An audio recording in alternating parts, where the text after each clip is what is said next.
Welcome to our trash revolution. I'm so upset. Oh my God. The guy!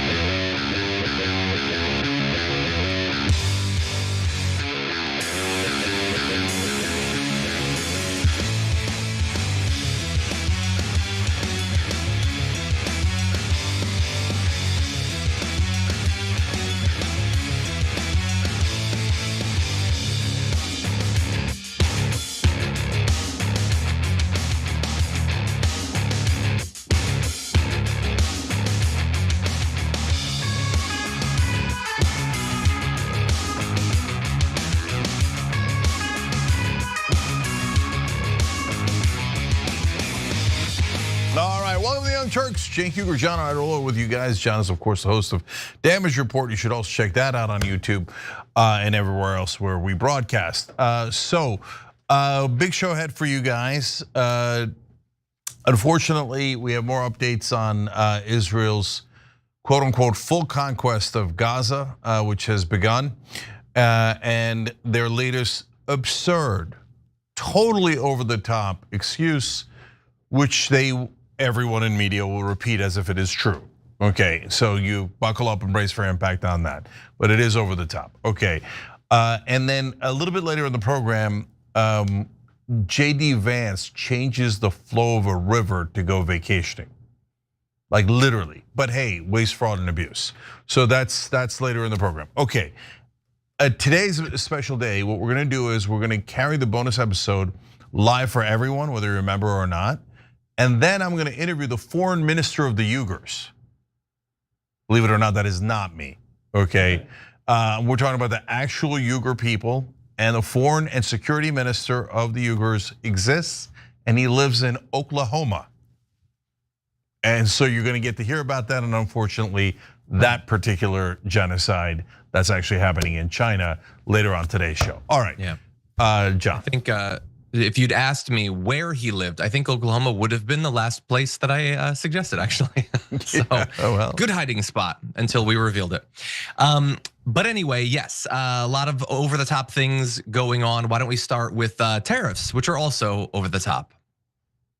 How much revenue have you brought in so far just from tariffs, Secretary? So last month it averaged just over 30 billion, and as of last night, midnight, the tariffs went up. I think we're going to be heading towards 50 billion a month in tariff revenue that no one's talked about except for the president. So think about 50 billion a month, and that's where we are now. And then you're going to get the semiconductors, you're going to get pharmaceuticals, you're going to get all sorts of additional tariff money coming in. And as the president says, this could continue to head towards and ultimately reach $1 trillion. Wow, those are some big numbers being thrown around there, and we're certainly going to return to that dollar figure. But bear in mind that today Trump once again jacked up the tariff rates on more than 90 countries, and that produces an outcome where the average US tariff rate is now at its highest point in nearly a century. So those numbers are high.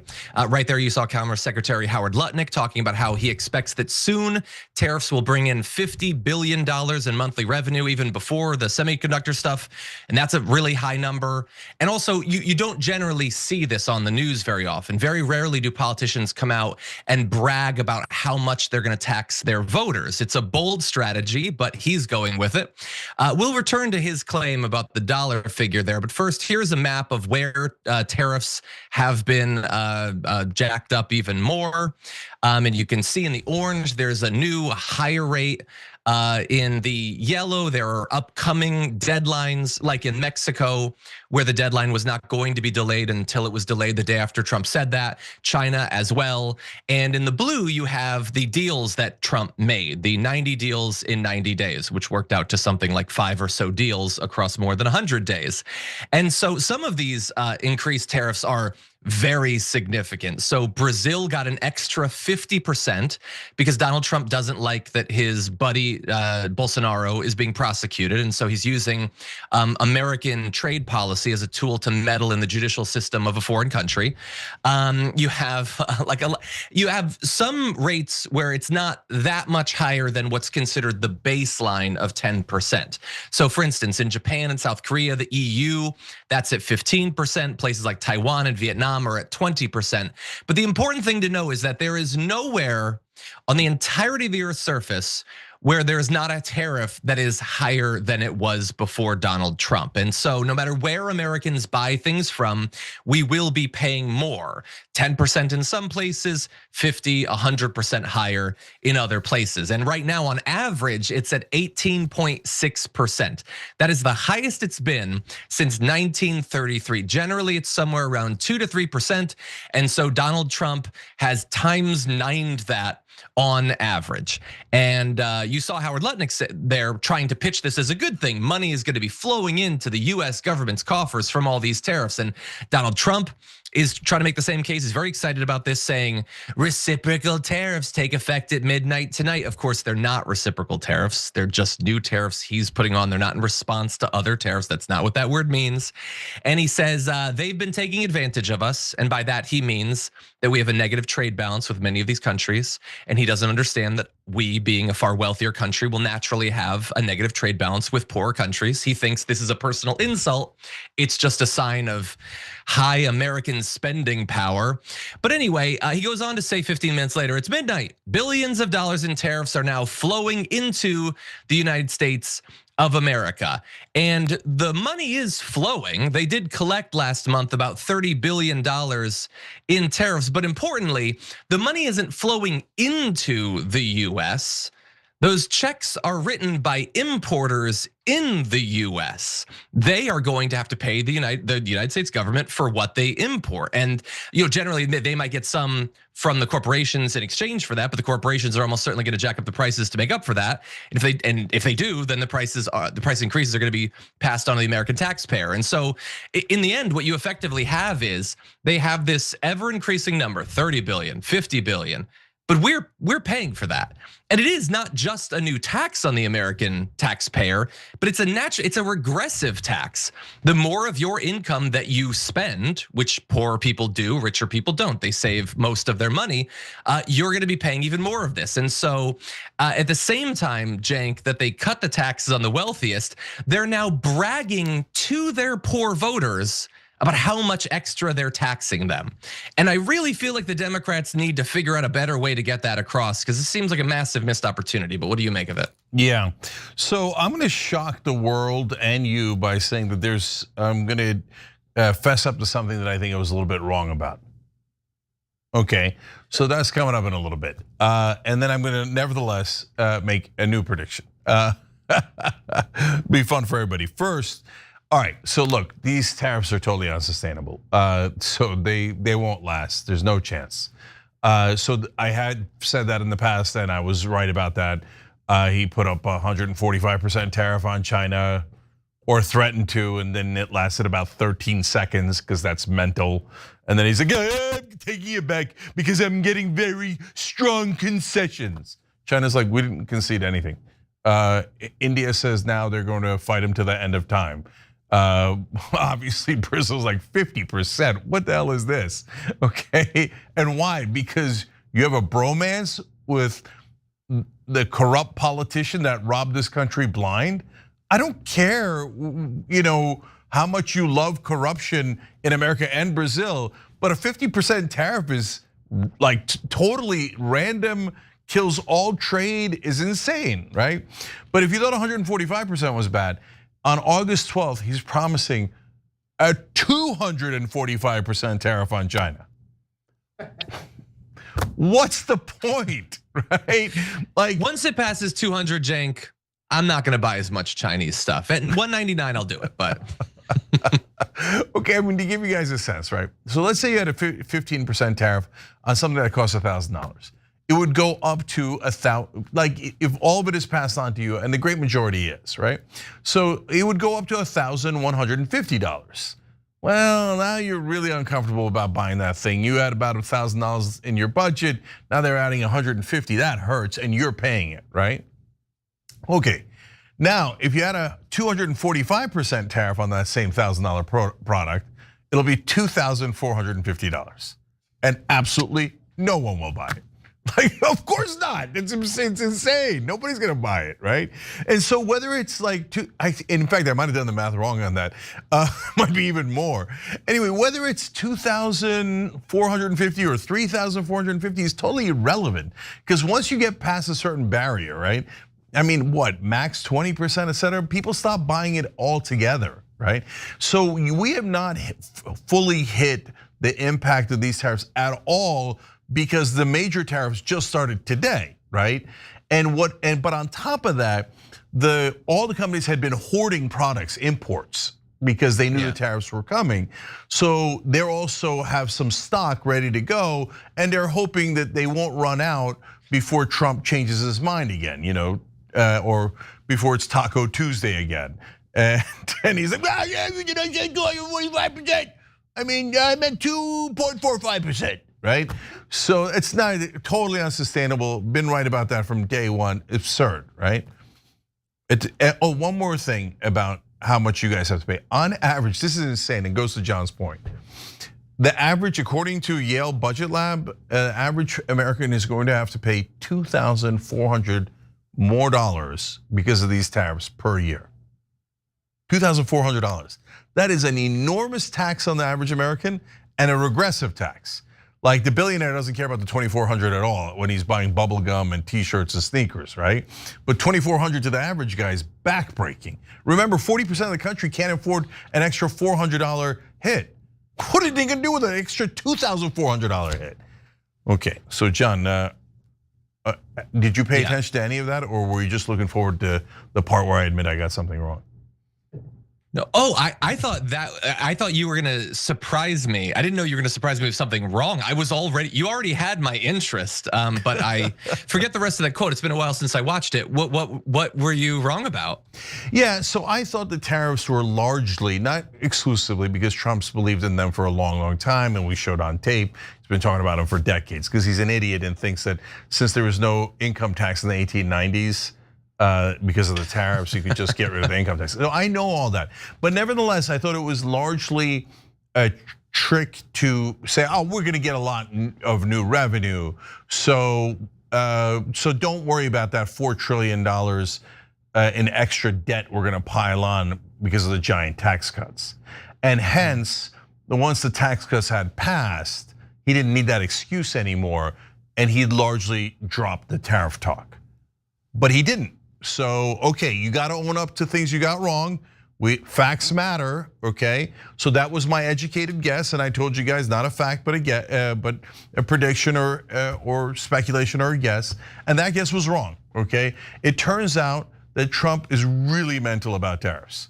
Like, it wasn't largely about the taxes, it was largely about how mental he is. And guys, seriously, he thinks he can get rid of the entire income tax, his own income tax, if he does enough tariffs. It's not the 1890s. You're crazy, dog. Yeah. Okay, now, yeah, go ahead, John. Oh, sorry. No, go ahead. If you're admitting you're wrong, I could listen all day. I got another prediction coming up in a second. Okay, well, I will quickly say I hadn't known that you linked those two things as explicitly. I think it's fine for him to be corrupt on the taxes thing and dumb on the trade thing. I think he contains multitudes. But even if, let's say it was designed to do that, and all of the money that we raised did go to paying off the extra debt that he generated, which it definitely wouldn't. Like, to give you an idea of how much he just handed the wealthy. So they're saying $50 billion a month. I mean, that's a lot of money, right? A lot of money. That's $600 billion a year. It would still take like 8 years to pay off just the new debt that he decided to give to the wealth. That's a crazy amount that they gave to them. And we would still be paying for that because we're the ones paying the tariffs. And so even if he used it for that purpose, it would be utterly unacceptable. Now, we're of course expecting increasing prices. As you said, there's been some strategies that corporations have used to try to ward it off. And to some extent, they haven't even necessarily had to, because very often the tariffs were announced and then they didn't happen, or they were gonna happen and then it was delayed. I defy anyone to say what the actual tariff rate has been in any given country 2 months ago. But the price increases are happening. And so the latest monthly measure of inflation inflation showed that appliances, clothing, and furnishings have become more expensive in just the past couple of weeks. Walmart, Procter & Gamble, Nike, and Hasbro have already said that they plan to raise retail prices to compensate for their rising tariff bill. And as we know, when companies have an excuse, a big worldwide thing, an excuse to raise prices, they never raise prices as much as they need to. They raise prices as much as they can. And so I fully expect them to pass on as much of this as they can, and probably a little bit more, especially if people are forced over the next year or two to get used to ever increasing prices. Well, then who's to say they're not going to do an extra 2%, an extra 4%? It's going to be like the supply chains. People are just used to that sort of thing. And all of this, one would have to imagine politically, is going to be terrible for the Republicans or whoever is the incumbent party when this is going on, Jake. Yeah, and that leads to my prediction. So Trump's going to crash really hard. I don't want to say soon, but soonish, right? 2 months, 4 months, definitely by 6 months. So now you have to understand the context. There's other shows that go around saying, that's it, Trump is done, it's over. Okay, he said some word wrong or he did some buffoonish thing. That's it, he's melting down. Now, and we've told you a million times, no, it's not true. I mean, it's wishful thinking, it's fantasy land, it's just to appeal to people who want him to melt down. So why is this one, from my point of view, my prediction, why is this one correct? Okay, and why am I saying it now when I haven't said it before? So number one, he's gonna pull off a little bit of a miracle here of stagflation. So normally what happens is when you have low unemployment, that means the economy's doing well, everybody's employed, but then that'll heat up the economy and you might get high inflation, right? If you can keep employment and inflation down, that's beautiful. And actually we did that for a couple of decades here in America. Since you got, like a lot of folks don't have the perspective of the rest of the world, you don't know how miraculous that is. That's amazing that we could do that, right? But usually those things yo-yo, okay? And so, but in this case, the reason why you'll have higher unemployment and higher inflation is because the tariffs are pushing up prices, so that pushes up inflation. But because corporations now also have less money, they hire less, right? So now you've got less hiring and sometimes firing to make up for the fact that you can't you can't move your products, right? If you have a 245% tariff on a product, you obviously can't move it. That hurts your bottom line. You fire people, and you certainly don't hire anyone new. So unemployment goes up, but because of the tariffs, inflation also goes up, and that's stagflation, and that's an epic economic disaster. So now that the tariffs have actually started, unless he tacos immediately, right? This is gonna start to do some heavy damage. That's why he's saying 2, 4, 6 months, right? Because they gotta run out of the stock that they have, the prices have to go up, and then you're gonna see both of those effects, and then the American people are going to start to panic. So, but not just on that, but also now mix in the fact that Donald Trump has given up tweaking Israel at all and is just fully in bitch mode now. And so if Netanyahu says jump, he says how high, how many Palestinians would you like me to murder, whatever. So he's 100% Israel first now, and over the top in a way that is infuriating MAGA. So he's eating into his base, let alone the independents, right? And then on top of that, you got the Epstein files. And so all of these lead to similar conclusions. A, he's not really for us. I mean, to John's point, so they put a $1.1 trillion tax cut into that bill for just people making over $500,000, 1.1 trillion.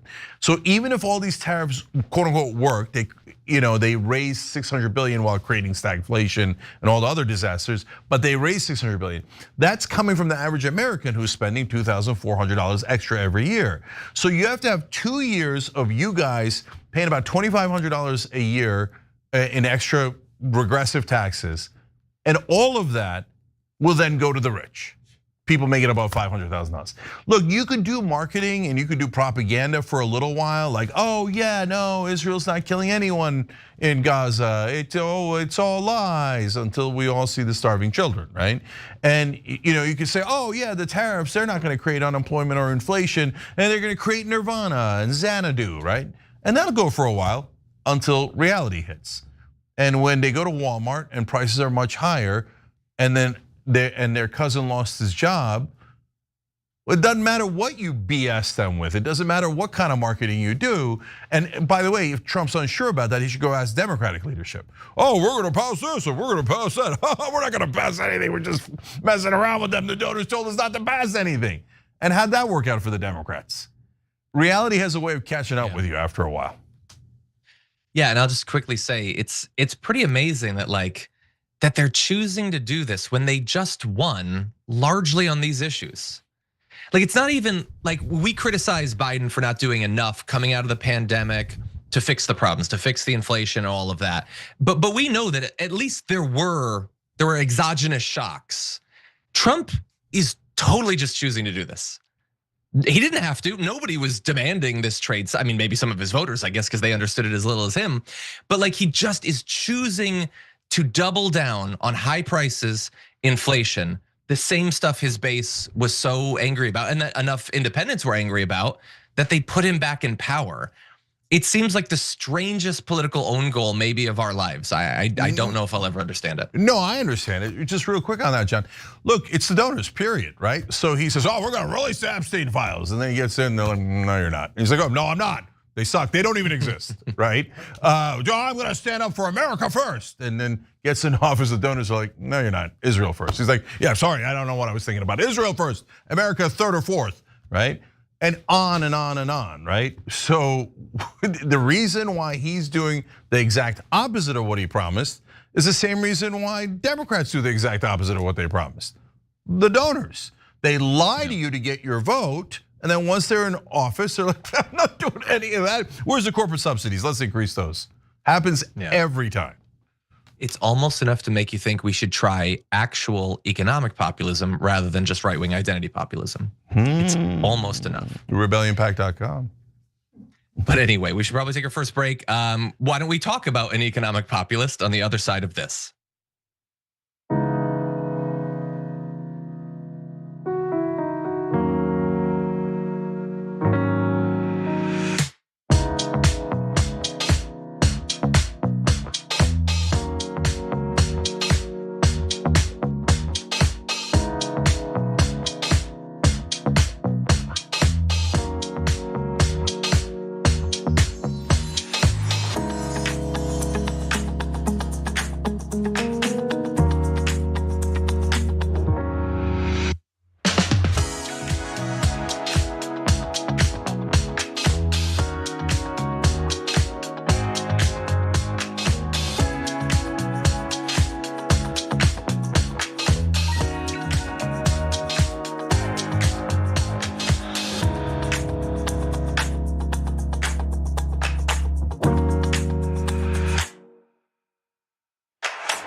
All right, so we're gonna go to Super Chat first. Time for comments. Make it make sense, writes in. I'll try, brother. To be fair, this round of Republican tax Americans through tariffs. Dems tax Americans through corporate taxes, internal tariff. All politicians brag all that money they get through taxes goes to Israel. Well, then you're getting to Anna's black pill situation where it's like, why bother paying taxes? All they're gonna do is send it to oil companies and drug companies and Israel, etc. So I hear you on that, brother. So in YouTube member section, Michael Lamau Sr. makes a good point. These BS tariffs aren't gonna help the American public. They're going to cause massive inflation and line the pockets of Donald Trump, etc. Way to go, Trump, obviously sarcastically. So that is, that largely is true. In Search of Video says, if you type BS in all caps, it magically makes it true. And they wrote it in all caps, so it must be true. So there you go. That's perhaps why Trump is doing it. No, obviously they're making fun of Trump. All right, Zero Fat says, release the Jenkins. Release the Kraken. Okay. The Jenkins a new one. Okay, so I like it. So that's on TYT.com, more on our website here. Dirge says, I missed the live show yesterday, but I'm glad TYT didn't blow off the constitutional removal story as a distraction. The Trump administration are telegraphing their next move like Mike Tyson's Punch Out. Funny reference. Guys, we did Trump Madness, 64 worst things he's ever done, and you guys voted on #1. And #1 was the threat to terminate the Constitution. So we're never gonna let that go. He doesn't believe in the Constitution. That's why I told all of you guys to vote against him. He's authoritarian by nature. Now he's trying to take out clauses of the Constitution. If you take it out on a website, doesn't mean you took it out of the Constitution, dumbass. And you're telegraphing how authoritarian you are and how much you hate this country. AZ Dragon says, John and Cenk, yes, it's a good day. Thank you for being excited about it, brother. Cenk's left tricep of fury says, Cenk, I finally watched your debates on Jubilee. You rocked, brother. You were right in your element. I need your energy, LOL. Okay, you know what? I should do an energy drink, right? Get Cenk an energy. Rah! That might sell well. Okay, I'm gonna think about it. Santos Juante says, why has no reporter asked the Trump administration how exactly other countries pay the US tariffs? Now, to be fair, and you know me, I rag on those reporters nonstop. No, a bunch have asked that. And so, and of course, well, look, I'm not sure they asked Trump directly, but they've challenged the Trump administration on that many times. And of course, it's the American people. Funkin' for Fun says, John, you're speaking with the smart words again. This ain't got nothing to do with logic, okay? Interesting point, we'll be back.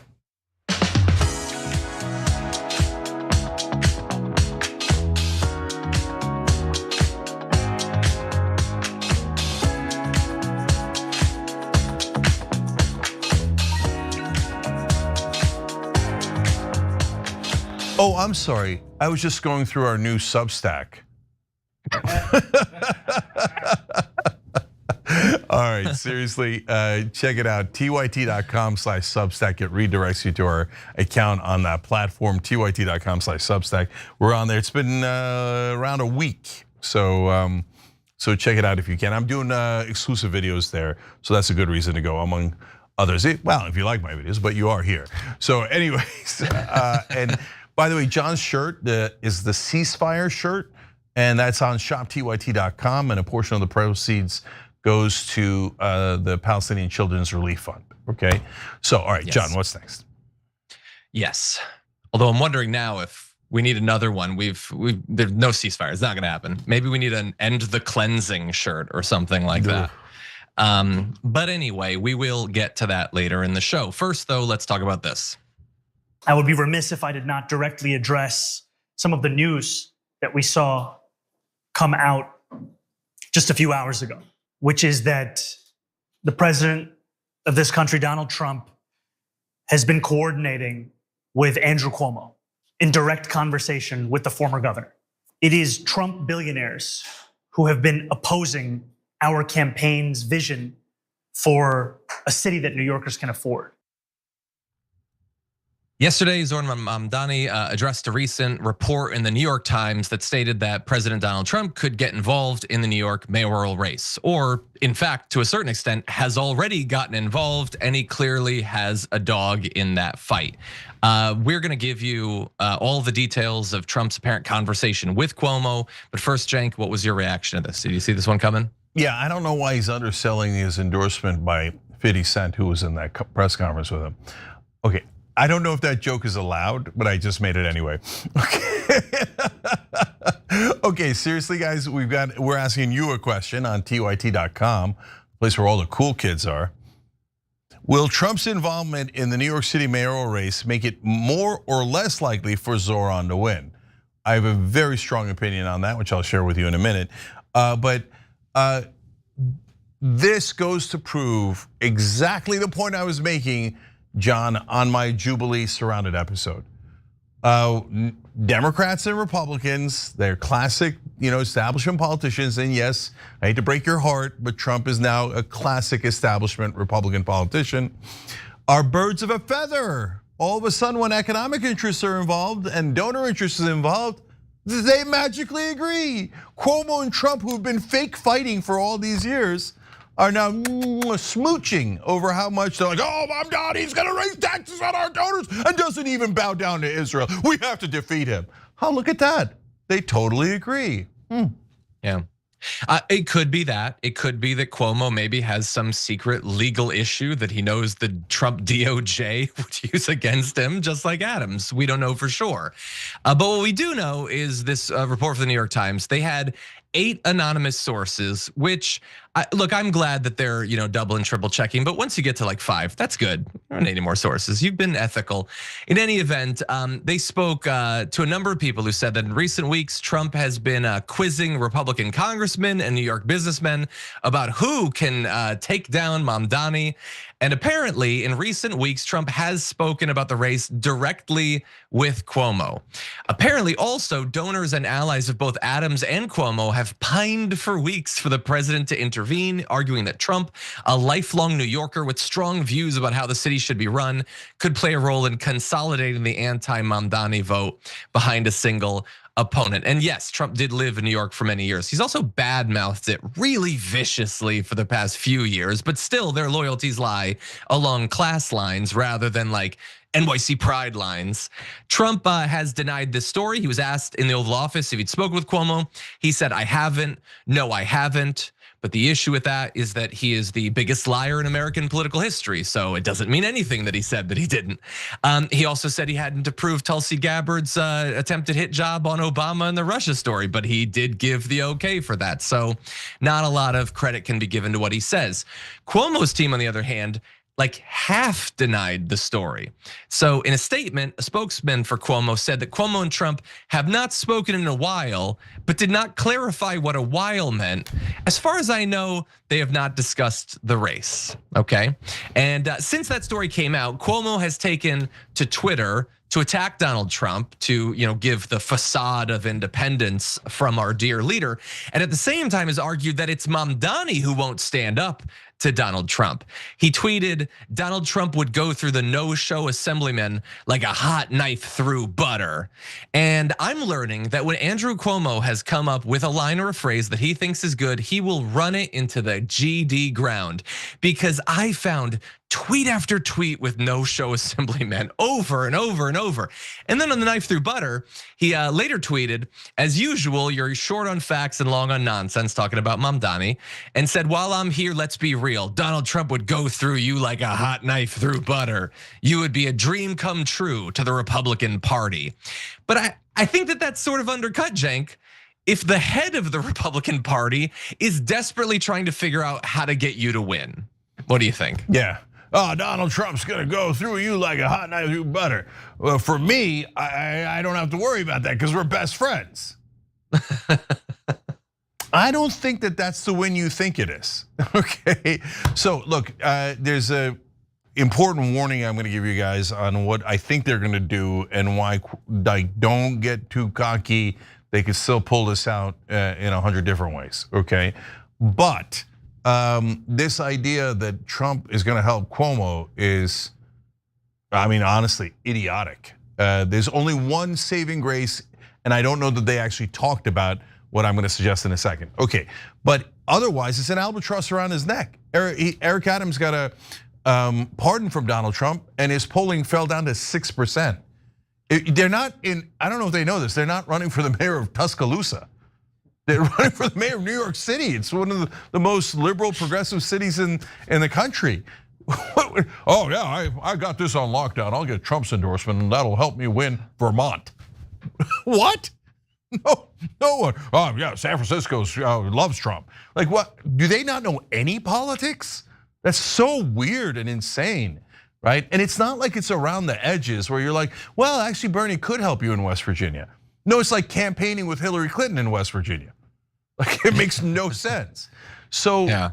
I know what they're doing. So now that being public about it will never work. The middle ground is, oh no, we are not coordinating at all. Send me your donors. Oh yeah, the donor money's coming, right? And that's why Cuomo's calling him, mainly for, hey, my corrupt Democratic donors aren't enough. I need an army of donors. Can you send in the cavalry of corrupt Republican donors? And Trump's like, on it. And he's like, oh, by the way, did you pleasure Netanyahu today? Of course I did. How dare you? Of course, I pleasured him before you did. Okay, so that's the conversation that apparently happened.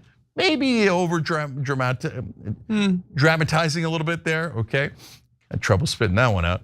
Okay, so that's what Cuomo said after talking to Netanyahu. Anyways, let alone Trump.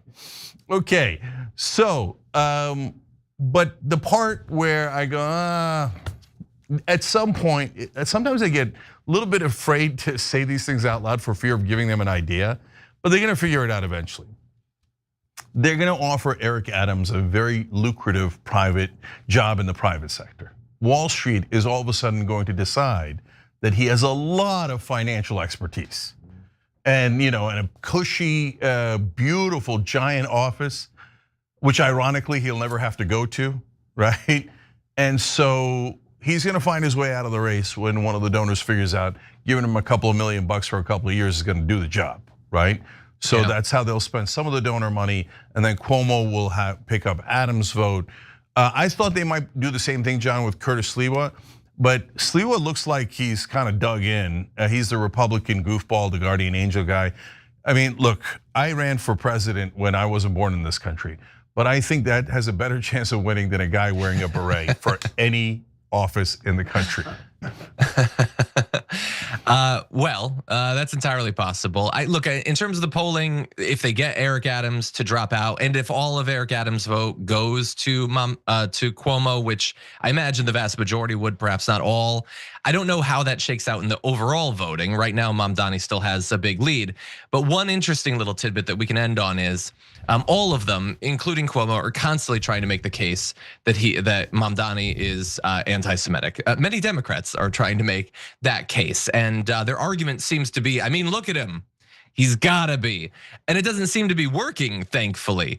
There was a recent poll that showed that 43% of Jewish voters in the city would vote for Mamdani, including 67% of Jewish voters between 18 and 44. Interestingly, Cuomo got 26%, Eric Adams 15%. So even if you combined their vote, they don't match him in terms of specifically the New York City Jewish vote, despite months now of just constant, he's an anti-Semite, he's an anti-Semite, he's an anti-Semite. Yeah, so look, last two things about that. As you're gonna see later in the program, Alan Dershowitz is losing it over a pierogi again. And he starts accusing everyone of anti-Semitism. And one person's like, I'm Jewish. The other person's like, I'm Jewish and my grandparents died in the Holocaust. He's like, doesn't matter, anti-Semite, anti-Semite. You don't need, like, the American press and the people in power in America don't need a reason to call you an anti-Semite. They'll do it anyway. They'll be like, oh, what are you having for lunch? Bologna? Anti-Semite, right? So why not have hummus? Whatever, they'll find a reason. You had it with your hands. Okay, so last thing that I found amusing is Andrew Cuomo's people that John referred to with their non-denial denial. They said, Cuomo and Trump have not spoken in a while. Okay, but they didn't clarify what a while is. And they said, and the same spokesman said, as far as I know, they have not discussed the race. Yeah, they definitely talked. They definitely talked about the race. Yeah. No, what you'll know when Elon Musk starts doing a $1 million a day registration drive for Cuomo or whatever. And I'm sure we'll see that soon. Well, I think that we've talked enough about the Cuomos, Cenk. Why don't we turn and talk now about the Cuomos, starting with this. You listening? I was wrong. I was tweeting today and saw a clip of AOC saying that Sydney Sweeney ad was racist. And so I replied to it and I said, why do you care about this and ignore what matters most? Why, in all the times that you've called on Israel to stop, why have you never told Hamas to stop, told Hamas to surrender? So that is Chris Cuomo on his program apologizing for getting something wrong in regards to AOC. Kind of. Technically, it's an apology. It didn't feel much like one or sound much like one. He came out of it sounding more confident about himself and his position that he went into it, but he does kind of need to apologize because that the video that he retweeted was the most obvious deepfake that I've literally ever seen. The original Will Smith eating spaghetti videos were more convincing than this one of AOC. And we're gonna show it to you, but first, Cenk, both of us have been on Cuomo's show. We agree with him on some stuff, disagree on others.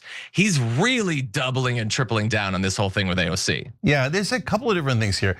I think, look, as you guys know, I like Chris as a person, but some of his statements drive me absolutely crazy. I'm sure mine does for him. But lately, he's been going off the deep end on Israel. And I don't know what's driving it. I don't know if it's his brother's race and the fact that, 128% of his brother's donors back Israel. I don't know. I'm left to speculate. In fact, we're speculating on our live chat poll here. Why does Cuomo dislike AOC? She's too progressive. B is she's too pro-Palestine. C, I'm not sure.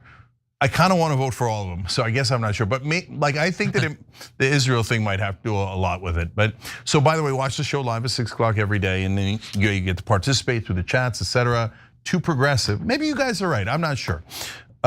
So okay, I'm going to come back to how absurd the deep fake was. I mean, in the deep fake, you're going to see it in a second. She talks about how people masturbate to Sydney Sweeney. How could you possibly think that was real? On the floor of the House. Okay, it's insanity, right? Yeah. And then I want to come back to Cuomo's obsession with how much he loves Israel and how Hamas made them do it. Like Israel is such tiny little victims. They keep getting bullied around by Hamas, who is such a bigger military than Israel. And that's why the Israelis have lost 61,000 people and had 25,000 of their children massacred. And that's why the Israelis are starving to death in Wait, oh, it's the opposite? Can you guys tell Chris it's the opposite? Okay, go ahead. Yeah, well, why don't we start with a little bit of that actual deepfake?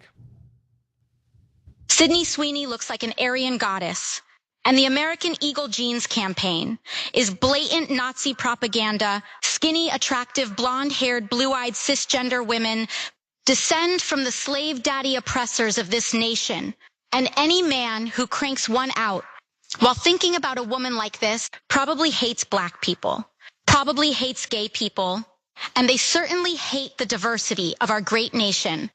So I say, instead of simping for the Sydneys, we should be celebrating the Shaniquas. Instead of worshiping the hot, straight blonde, what about the obese alphabet, people with blue hair? They need love too. And to all the haters who say companies that go woke, go broke, I'd rather be poor than a Nazi. Same, but the rest of that obviously was fake. Again, the very beginning of the video, where she's talking about her looking like an Aryan goddess. If she was being critical of the video, Chris, why would she say that? Like, why would she call her a goddess?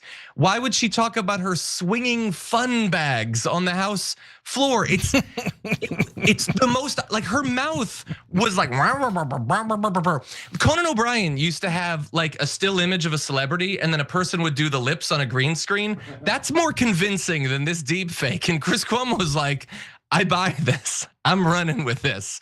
And again, you can get stuff wrong. I've been fooled before too, but you just apologize. And then that's it. Maybe you promise to do better. And then that's it. Not you apologize, but actually when you think about it, I'm even more right than I thought I was. That's not how apologies work. In politics or in personal relationships, that's not gonna get you anywhere. And so he put out that video and he put a tweet with it saying nothing about Hamas or people burning Jews' cars, but Sweeney jeans ad, deserve time on floor of Congress. What happened to this party? Fight for small business, not for small culture wars. Again, this is a culture war topic, and it is 99%, as far as the media is concerned, the right wing. Do you know, Cenk, Media Matters did an analysis. Last week, Fox News used the name Sydney Sweeney 100 times more than Jeffrey Epstein. Like, but you tell me the Democrats, the ones focused on this culture war. It's absurd. So she responded saying, this is a deep fake dude. Please use your critical thinking skills. At this point, you're just reposting Facebook memes and calling it journalism. And he responded, and this is a great first opportunity to apologize. He says, you are correct. That was a deep fake. And then in parentheses, but it really does sound like you. No, it doesn't. It doesn't sound like any actual person because it's obviously a joke. It's obviously a way over the top caricature of what the person who made it thinks a leftist would say. You can't seriously watch that and think that's what AOC sounds like. Or if you do think that, that says so much more about you than it does about AOC. What do you think? First, I just found out that Chris got a new dog and the family's super excited about it. It's Triumph to insult comic dog. Thought it was real, he brought it home. Just keeps insulting the family, it's really annoying. Okay, we're forced to make these jokes. There's nothing we can do about it. All right, here's why we're forced. Brother, first of all, it literally said in the video, this is AI parody. Okay, if you looked at the watermark. Second of all, she said the F word several times. You think she'd say that on the floor of the House? Third of all, the words didn't match her mouth at all, not even close. Okay, you guys saw some of it. You watched the whole thing and she's like, I'm not gonna imitate it, but the words in mouth doesn't match at all. Okay, then you think she's gonna say things like she's a hot straight blonde, and by the way, that her own followers are obese and have blue hair? Okay, less likely to say that, okay, if you're a progressive or a decent person. But why am I still having this conversation? She said swinging fun bags. Come on, Chris, how'd you miss that one?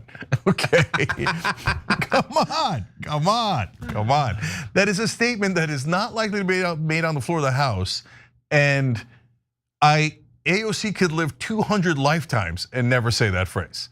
Okay. Yeah. So. No. She's not like AOC is not gonna go on the House floor and talk about someone cranking one out. That's not a thing that AOC says. That's a thing that right wingers do while hate watching AOC. That's how that works out. Yeah, okay, and she called Sydney Sweeney a temptress and all that stuff. So let me now address the last two things, which is the Sydney Sweeney and the Chris's obsession with Israel. So Sydney Sweeney was mentioned by a couple of criticized. That ad was criticized by a couple of lefties, like 2 to 3 lefties. And at that point, when it was like a minute into the controversy, I was like, no, don't do that. It's super stupid. It's gonna annoy people, right? And then, so those 2 to 3 human beings, right, did say something. And then that was followed by 2 to 3 million right wingers going, Sydney Sweeney. I got it, guys, I got it. You found 2 to 3 people who said something comical and absurd. I agree with you that it was comical and absurd. But what's much more absurd is pretending that like 75 million Democratic voters agree with 3 randos who made a comment about that ad, and how you guys can't stop talking about it. So culture wars meant to divide us. Somebody does something wrong on the right, on the left or the right, by the way, say something terrible about black people, gay people, etc. And then, well, there we go, we fight, and then for the next month, that's all we talk about, right? So I'm gonna save the Israel part. First, you wanna give us an update on that? Yeah, on what he was actually referring to there? Yeah, so they go back and forth, but this is the incident that he was referring to when he talks about the cars being burned. So there's this thing, death to the IDF, being scrawled on a Clayton street where there was a fire that did damage 3 cars, and it's believed to be an intentional attack. The death to the IDF is written. It was an intentional attack. Thankfully, no one was injured. It was just cars. And Leo Terrell, the head of the US Department of Justice's task force to combat anti-Semitism, stated that the attack targeted an American citizen who had come back from serving in the IDF. And so he referenced it there. And then on his show, he actually talked about it a little bit more, which we can go to. He was right. They got me. AI. It was really good, and it did seem like something she would say, but it wasn't her. So I thanked AOC for correcting me. But I then reminded her, she ignored the part of the tweet that mattered, okay? Not Sweeney, which really should have never been a thing, let's be honest. Why did AOC, the most popular Democrat in the country, powerful, reportedly ignore what I asked about calling on Hamas to surrender to end the war they started? She has never said that I could find. Think about that. She also ignored my question about saying nothing about the American IDF soldier who returned home only to have his car firebombed in America by anti-Semites. Why? Why wouldn't you say anything about that? She was also silent on the New York Times posting a picture of a Gazan boy with cerebral palsy and making him the face of starvation in Gaza. Okay, so really fast, Cenk, just a couple things on that. First of all, him saying, yeah, they got me, but it was really good. No, it wasn't. It wasn't good, and it doesn't sound like her. You're not apologizing. You're basically saying anybody could have been fooled, and no, it's really bad that you were fooled. And then saying, why hasn't she called on Hamas to surrender? Yeah, that is what Hamas is waiting for. If only the junior congresswoman from New York had called for that, they would have done. Why didn't she talk about the fire? Because it happened like 2,000 miles from her district and she can't comment on literally every hate crime that happens in America. This is America in 2025. There's hate crimes constantly. Okay, she's not gonna comment on literally every one. And so it's just like, he just desperately wants to make this point about everybody being mean to Israel, and he wants to tie it to someone who is notable and popular. That's what this feels like to me. Yeah, so look, we don't know who did that crime. So they've already made a whole bio of a guy that we don't know. And so if it turns out to be what was logical and we all think, which is an anti-Semite who, or someone who hates Israel, but did this violent act, right? Chris, do you think that's hard? Like, I think that a lot of people on the right, and apparently, Chris, they think it's hard for us to condemn that. It's not hard at all. It's so obvious. Oh, are you pro or anti blowing up a car? I'm anti blowing up a car.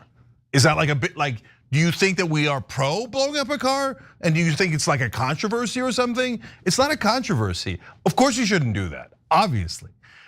Condemning Hamas. Brother, okay, actually, before I move on to that, wait, and I don't know, maybe he could correct me or not even correct me, but tell me because I'm not sure. Did Chris Cuomo cover on air the 6-year-old Palestinian American boy who was killed in this country because his landlord thought the Palestinians were terrorists and murdered that poor kid?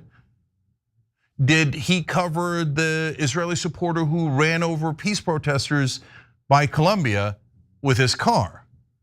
Did he cover the Israeli supporter who shot at 2 people in Miami thinking they looked like they were Palestinians? Turned out they were Israeli tourists. Okay, were all those covered? The thugs who attacked the peace protesters at UCLA and got away with it as the cops stood by for 3 hours straight, letting them assault the peace protesters viciously.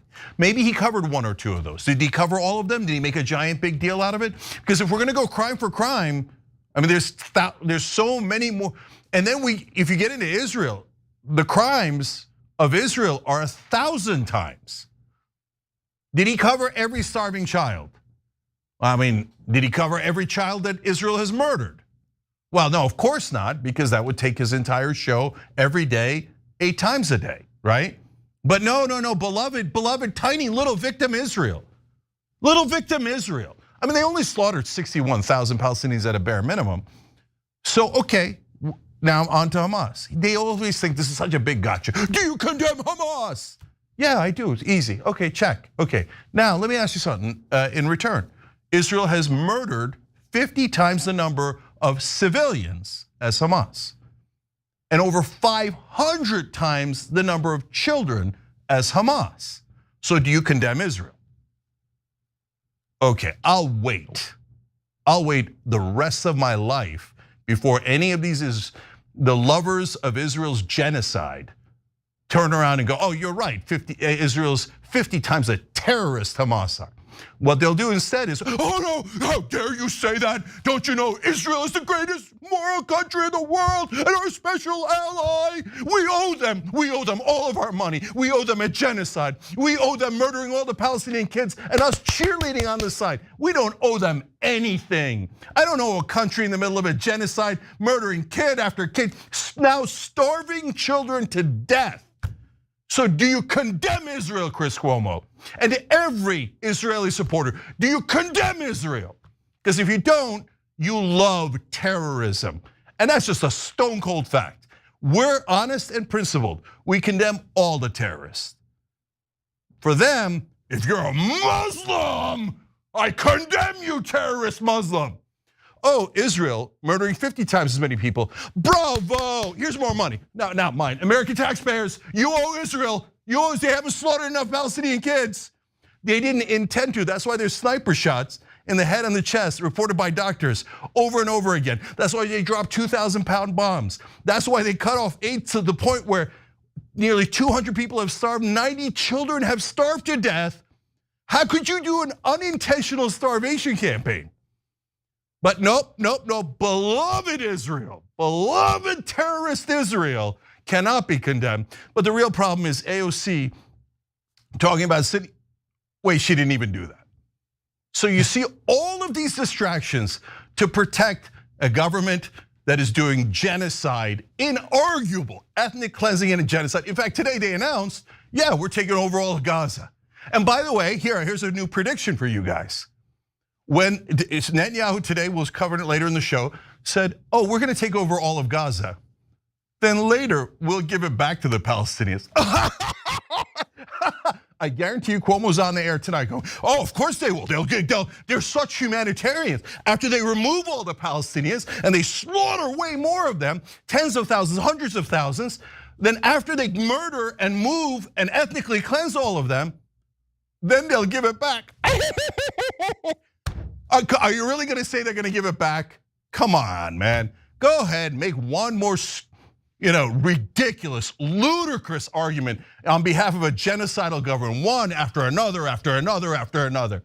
Don't you get tired of it? Doesn't your conscience bother you? So that's what I think. Agreed. Let's take a break.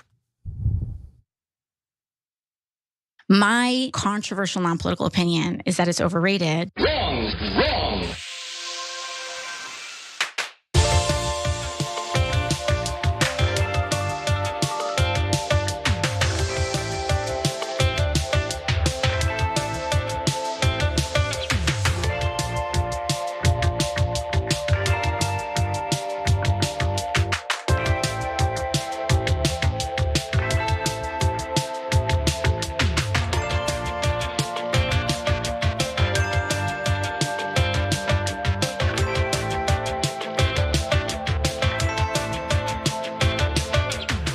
Back on TYT, Drew Wilson on Super Chat asks, did Cuomo and Eric Adams say Trump was a threat to democracy? Because they don't think so now. Look, honestly, I say this about Israeli government officials, but it's also true of all establishment politicians. Republicans, and yes, for those of you remaining who are still fans of establishment Democrats, although I think there's only 3 of you left in the country, yes, corporate Democrats as well. So if a corporate Democrat is talking, they're lying. Everything's a lie. Oh, I love paid family leave, but I don't know how to propose a bill in Congress. I don't know how to pass a bill at 84%. Me know how to do it. No, me no get checked for it. No. No, me promise you that next time and the time after and the time after. Me get mainstream media to say, oh, there was nothing I could do, okay? So a NorCal girl says, what I'm afraid of is we got a progressive in office in 28. They would be the ones to look bad, even though it's from the repercussions of Trump's policies lingering around for years, if not decades. No, don't worry about that. Okay, that's a long time away from now. And look, if Trump crashes things as much as I now think he's going to, then the next person in office will have a Barack Obama-like opportunity. Obama in 2008 could have made massive change. A good thing he had change written on his placards, right? But then he came in and did Romney care and then retired like 1 year into his 2 terms, right? And passed almost no other laws. Oh, he's like, in the beginning, he's like, I only have 60 senators. It's filibuster proof, and I have the House and I have the White House. I have everything in the world. I could only do Romney care from the Heritage Foundation. That's all I could do, right? And so, later he would complain about only having 59 senators. So right now, Democrats tell you, oh, just vote harder, we'll retake the Senate. And then they say, you had 51 senators. Oh, no, we need 54 and then we can get things done. Brother, you had 59 under Obama for most of the time. What'd you do with 59? Almost nothing. So, okay, this is all a game that they're playing. But so if you get the right person, a left-wing populist in, that would be a moment for significant change, and we could actually get it done. That's why the next election is actually the most important election of our lifetimes. All right, Sean Tucker writes it on TYT.com. It also puts into question whether he can read, referring to Cuomo, because there's that text on top that says parody, 100% made with AI.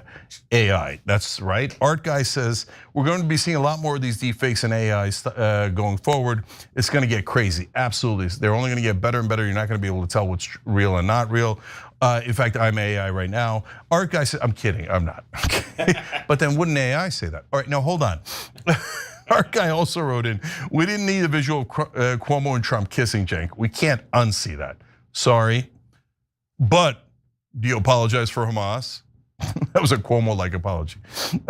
Joe Campbell says, I think it'll help him. He's Mamdani, he's smart and savvy enough to use it to his advantage. Sexy Speed Racer asks, is there a charge for accessing TYT on Substack? Yes, you could be a paid subscriber, but a lot of things are free. Check it out. Everyone's like, oh my God, in and out.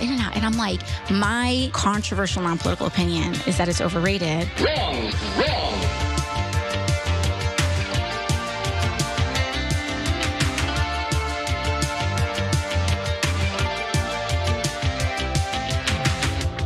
All right, back on TYT, Cenk and John with you guys. So real quick, I was just reading about somebody asked if there are free stuff on our Substack account. Oh yeah, like the videos I make are all free, the posts are free, and we're gonna talk more and more about the rebellion on Substack and how we could rebel against the system. So check that out at tyt.com/Substack. And Doodle Dragon Imran wrote in, that shirt looks excellent, John. Love you, TYT. That's the ceasefire shirt that's on shoptyt.com. Part of the proceeds go to the Palestinian Children's Relief Fund. And also Doodle Dragon Imran created that shirt. Okay, so pretty convenient compliment. No, he's doing it on purpose, of course. Imran, you're awesome, brother. Love that shirt. All right, John, what's next? Okay, let's talk about something truly awful. A Democratic firm called Mothership Strategies has apparently scammed well-meaning Democratic voters out of literally hundreds of millions of dollars. And all of this is according to an expose by Stanford political scientist Adam Bonica. And so Mothership Strategies has this network of affiliated PACs. They're mostly like fronts. What they do is they send out these text messages. You've almost certainly gotten text messages like this, not necessarily from Mothership Strategies. If you've ever donated to like Pelosi or whatever, you probably got about 1,000 of these, but they're all like super emotionally charged. Like, we're close to tears. If Ossoff wins Georgia, Dems flip the Senate, but no one is donating. Or they're not mad, they're just disappointed that you haven't donated. Or there's this huge match coming, you have to donate. And lots of candidates do this sort of thing. People generally hate it, and I hope that it gets phased out. But this particular firm did a whole bunch of it. And here's the issue. If you actually donate to these PACs thinking that your money is gonna go towards the candidate they're talking about, or the party, or dealing with a particular issue, not so much. Only a tiny fraction of your donation actually went to those causes or individuals. And so since 2018, the PACs that are linked to Mothership have raised more than $500 million. That's a lot of money. But of the $678 million raised, only 11 million, or about 1.6%, has gone to Democratic campaigns or committees, according to the analysis of that political scientist. And I guess nothing they did was technically illegal. It kind of feels like it. I mean, Donald Trump ended up having to do a $25 million settlement because of his frauds, and there were charity frauds and everything. This feels like fraud if less than 2% is going towards it. But a few more details. The Mothership Strategies, it was founded by alumni of the Democratic Congressional Campaign Committee. And so you're probably wondering, if only 1.6% goes to the thing it was donated for, what does the rest go to? Well, these organizations have a lot of expenses, kind of by design. They pay consultants huge amounts of money. So the organization gets paid, their friends who are consultants get paid, and the founders get huge paychecks too. And about half of the money that does go to the PACs at all is spent on the party's official campaign committees. And we have more analysis, Cenk, but these are some pretty crazy numbers. What do you make of it? Yeah, look, the tenor of the emails, everybody's guilty, let's be honest, okay? So I'm not as worried about that at all, right? And we all got used to it from like a decade ago when we started getting those emails of Nancy Pelosi's about to be murdered by Donald Trump unless you give $3 right now, right? And so like, okay, we got that one kind of almost happened, Cenk, actually. Actually, there you go. Now I feel bad about it, but okay. But seriously, but 1.6% went to candidates and the rest went to you guys? Nah, guys, look, this is like when people do false accusation of racism, it's so damaging because then people don't believe it when there actually is real racism or sexism or whatever it might be, right? And so it's like crying wolf. And so many good organizations are fighting so hard on really important issues, but stuff like this burns everyone's house down because people then go like, I don't know who's real, who's fake, right? And so they stop giving entirely. So not only do they do the first crime, which is taking all hundreds of millions of dollars and keeping 98.4% of it, but then the second crime is arguably larger, moral crimes. I'm not saying that they're technically illegal, right? That's for others to sort out. But the second problem is even bigger, which is that then people we need grassroots money in order to beat corporate politicians, especially when some representatives have been bold enough not to take corporate PAC money, but then people don't want to give because of scams like this. There's one group in particular here that I am livid about, but I'll get to that after John gives you the rest of the story. Yeah, so why don't we jump into a little bit of what the political scientist who did this analysis and broke this story said about it. He says, this parasitic ecosystem could not thrive without the tacit approval of the Democratic establishment. The relationship between the Mothership network and the official party is not adversarial, it is deeply symbiotic.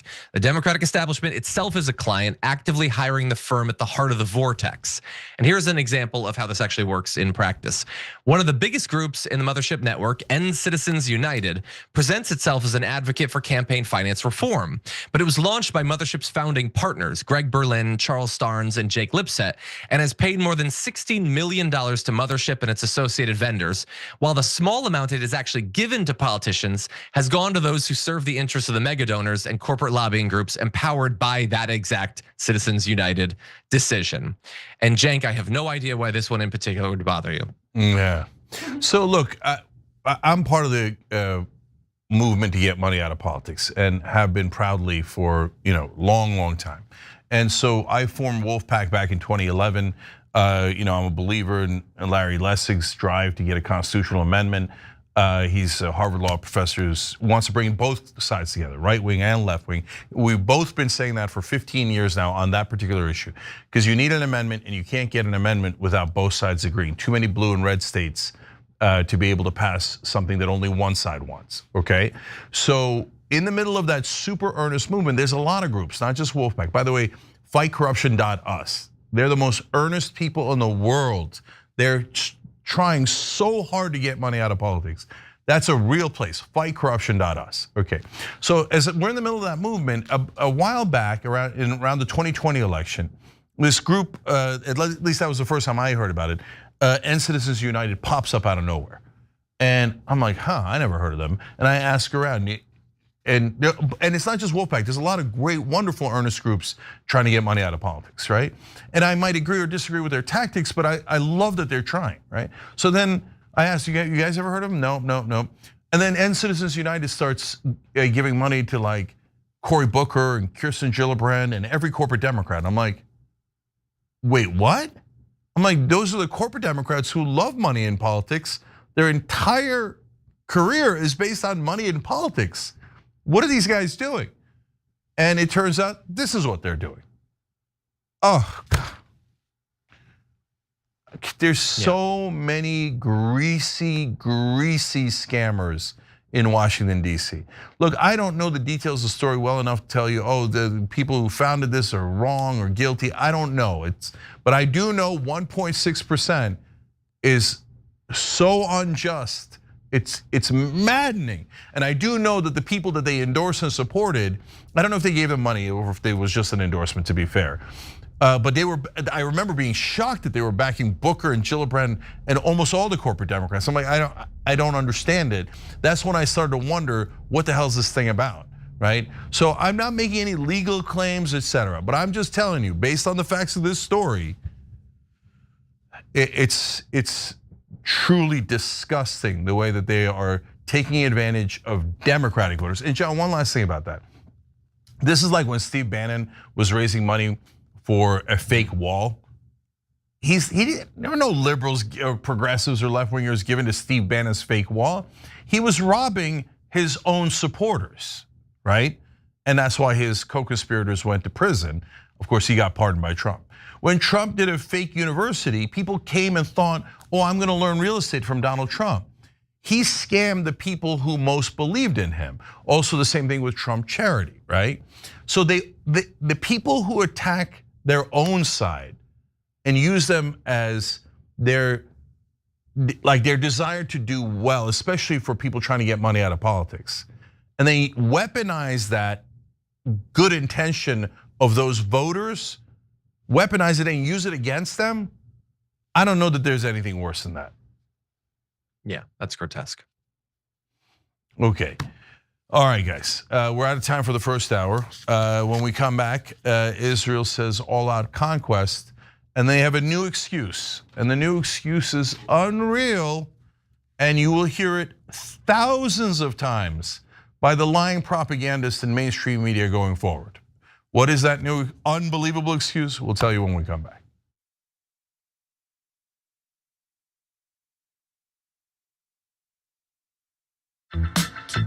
I went to Kentucky Fried Chicken when I first got my license, like 17 years old or 17, 18, whatever it was. And I'm driving, I think, my dad's Oldsmobile. And I parked it in a place where there was 2 cars next to me, really tight spot, and a car behind me. I don't even know how I got in there because I'm a terrible driver. Back then I was an even worse driver. And on the roads I'm okay, but in parking spots I have terrible spatial reasoning and I'm a mess. And on my way out, I hit all 3 cars at once. I broke all records, okay? So I went, as I'm backing out, I went boom, oh and this side hit that car, this side hit this car, and the back hit the 3rd car, okay? And I got stuck. I didn't know how to get out. Like, I went, okay, for this, and then I'm like, no, and then, right? And then finally I had to stop, go inside the KFC and go, I'm sorry, I hit a bunch of your cars. They're like, what do you mean a bunch of your cars? I'm like, I don't know. Wow, there's a B? Yeah, I'm like this, I hit 3 cars, I don't know. So you guys gotta come help me, okay? Okay, so 1, my bad, really sorry about that. Okay, number 2, can someone take my car out? Because I don't wanna keep hitting your cars and I'm incapable of taking it out of this spot. Now baby, move that fat, baby, move that fat.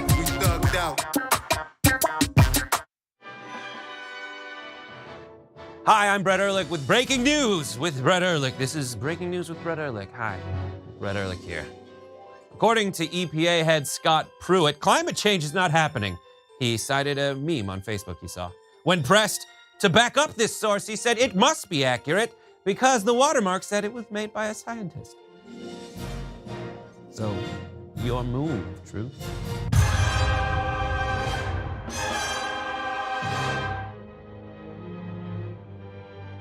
At TYT, our mission is to boldly pursue truth, challenge the establishment, and drive positive change. At a time when corporate capture of our media, our government, and our politics is nearly absolute, everyday working people need a champion to fight for them and to push back against the powerful interests that threaten our democracy itself. At TYT, we're proudly progressive and call out corruption and duplicity wherever we see it, from Republicans, Democrats, or anyone else.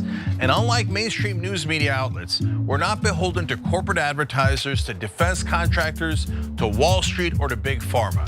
We only have to answer to our audience, and for nearly 2 decades, we've accomplished that by delivering honest, timely, and insightful perspectives on the day's news without fear or favor or concern for whose toes we might step on or which powerful elites we might offend. And while we're super serious about the news, we also manage to do it in a way that is fun and lighthearted. We can do this together and serve our audience, and yes, have fun doing it.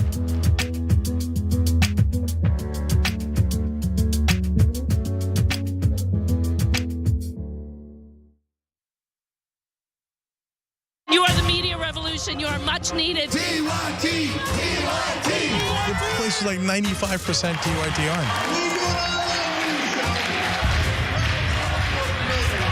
You guys, the Young Turks, which is my favorite channel, we're getting that message out. Tank and the Young Turks do an extraordinarily good job. No matter what mainstream media says, you have to listen to the Young Turks. All the people who support us on the internet, that's what gives us strength. That's what allows anyone who was in there who was undecided to think one side seems to be winning, they seem to have a bigger army. There might be a reason for that. So thank you guys. Have you been drinking anything today? No, I hadn't drank in 3 years. Good for you. Congratulations. Yeah. Until today.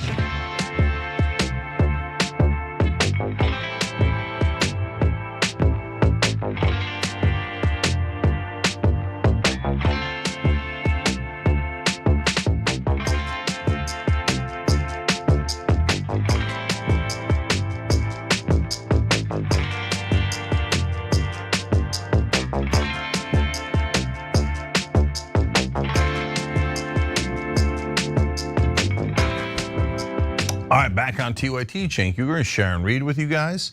Sharon's on Rebel HQ. Make sure you're checking that out on YouTube and everywhere else we've got it. And John, of course, does Damage Report.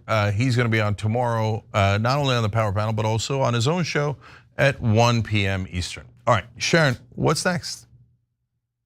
Well, Gaza takeover. It's not like we didn't see this coming, but let's call it official, Cenk.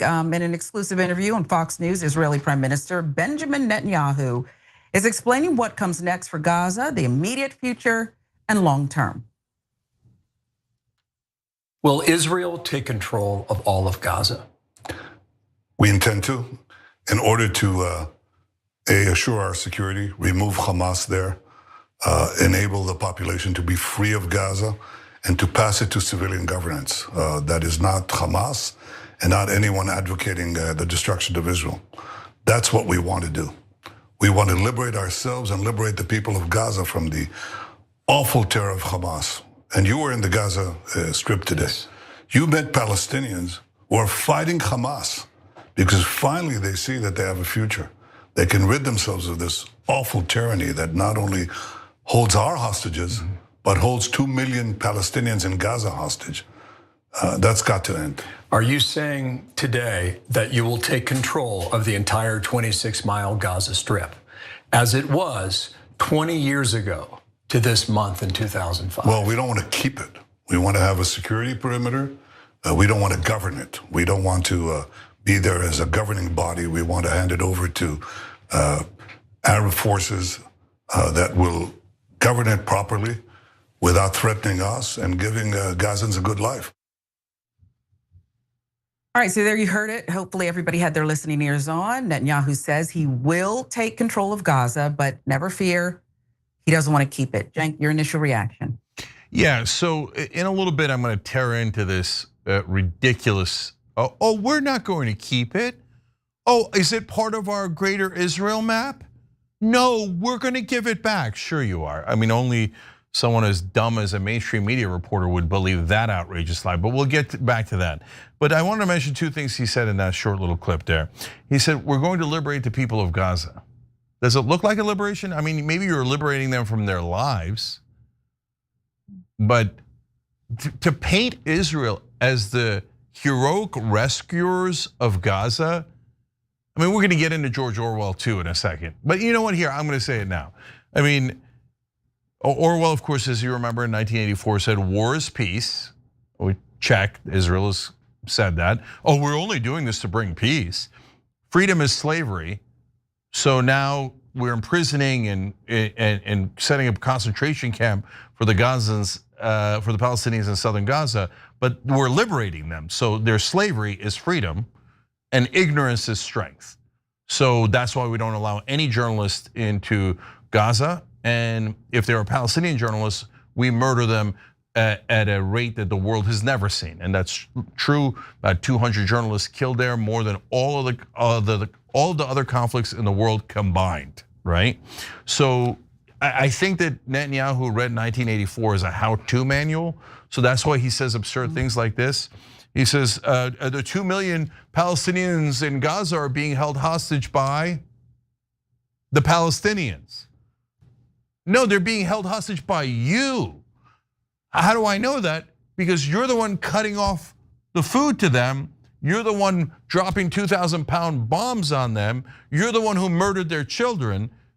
You're the butcher of Gaza. And he says, no, I'm here to help the Palestinians. Oh my God, don't help me. The very last thing you want is Israel's help, because that means they're either going to slaughter you like they're doing to the Palestinians in Gaza, or they're going to take $310 billion off of you like they're doing to us, okay? Oh, we are such a special ally, America. We're here to help you. Now give me $300 billion, okay? That's what Israel's done. So with allies like Israel, you don't need enemies. All right, now the rest of the story. Well, the Prime Minister, Cenk, says he wants to free the Palestinian people. That's what he's doing. Free them from Hamas. That is his objective. Israeli ground troops remain active. Airstrikes continue. Humanitarian conditions are now catastrophic. IDF Chief Eyal Zamir has warned, mind you, not on moral grounds, but on strategic grounds, that going all the way is a bad idea. Extended military control without a political plan could destabilize the region further. In other words, no exit strategy, no clear timeline, no commitment to rebuilding, just more occupation under a different name while people are starving. And so the quote from George Orwell is just perfect. It actually fits just perfectly. The United States continues to send billions in military support while publicly saying they support a two-state solution. So which is it? Do we back self-determination or unlimited occupation? And if Israel doesn't plan to keep Gaza, why are they brick by brick, person by person, tearing it down? Cenk? Yeah, so here's what's gonna happen next. They're gonna move in and take all of Gaza. The slaughter is gonna continue, the starvation is gonna continue. Starvation was bad PR, so they'll start to bring that one down. They'll just go to traditional murder, like when they drop bombs on them or they fire at hospitals and churches with tanks, or of course their favorite, the sniper shots. American doctors that went to Gaza couldn't believe what they'd seen, horrified. Child after child after child with sniper shots from hundreds of yards away to their head and to their chest, okay? So they'll go back to the normal extermination that they were doing in Gaza, and then they'll say, why won't the Arab countries take them in? Why won't Egypt take them in? I mean, we're slaughtering all of them.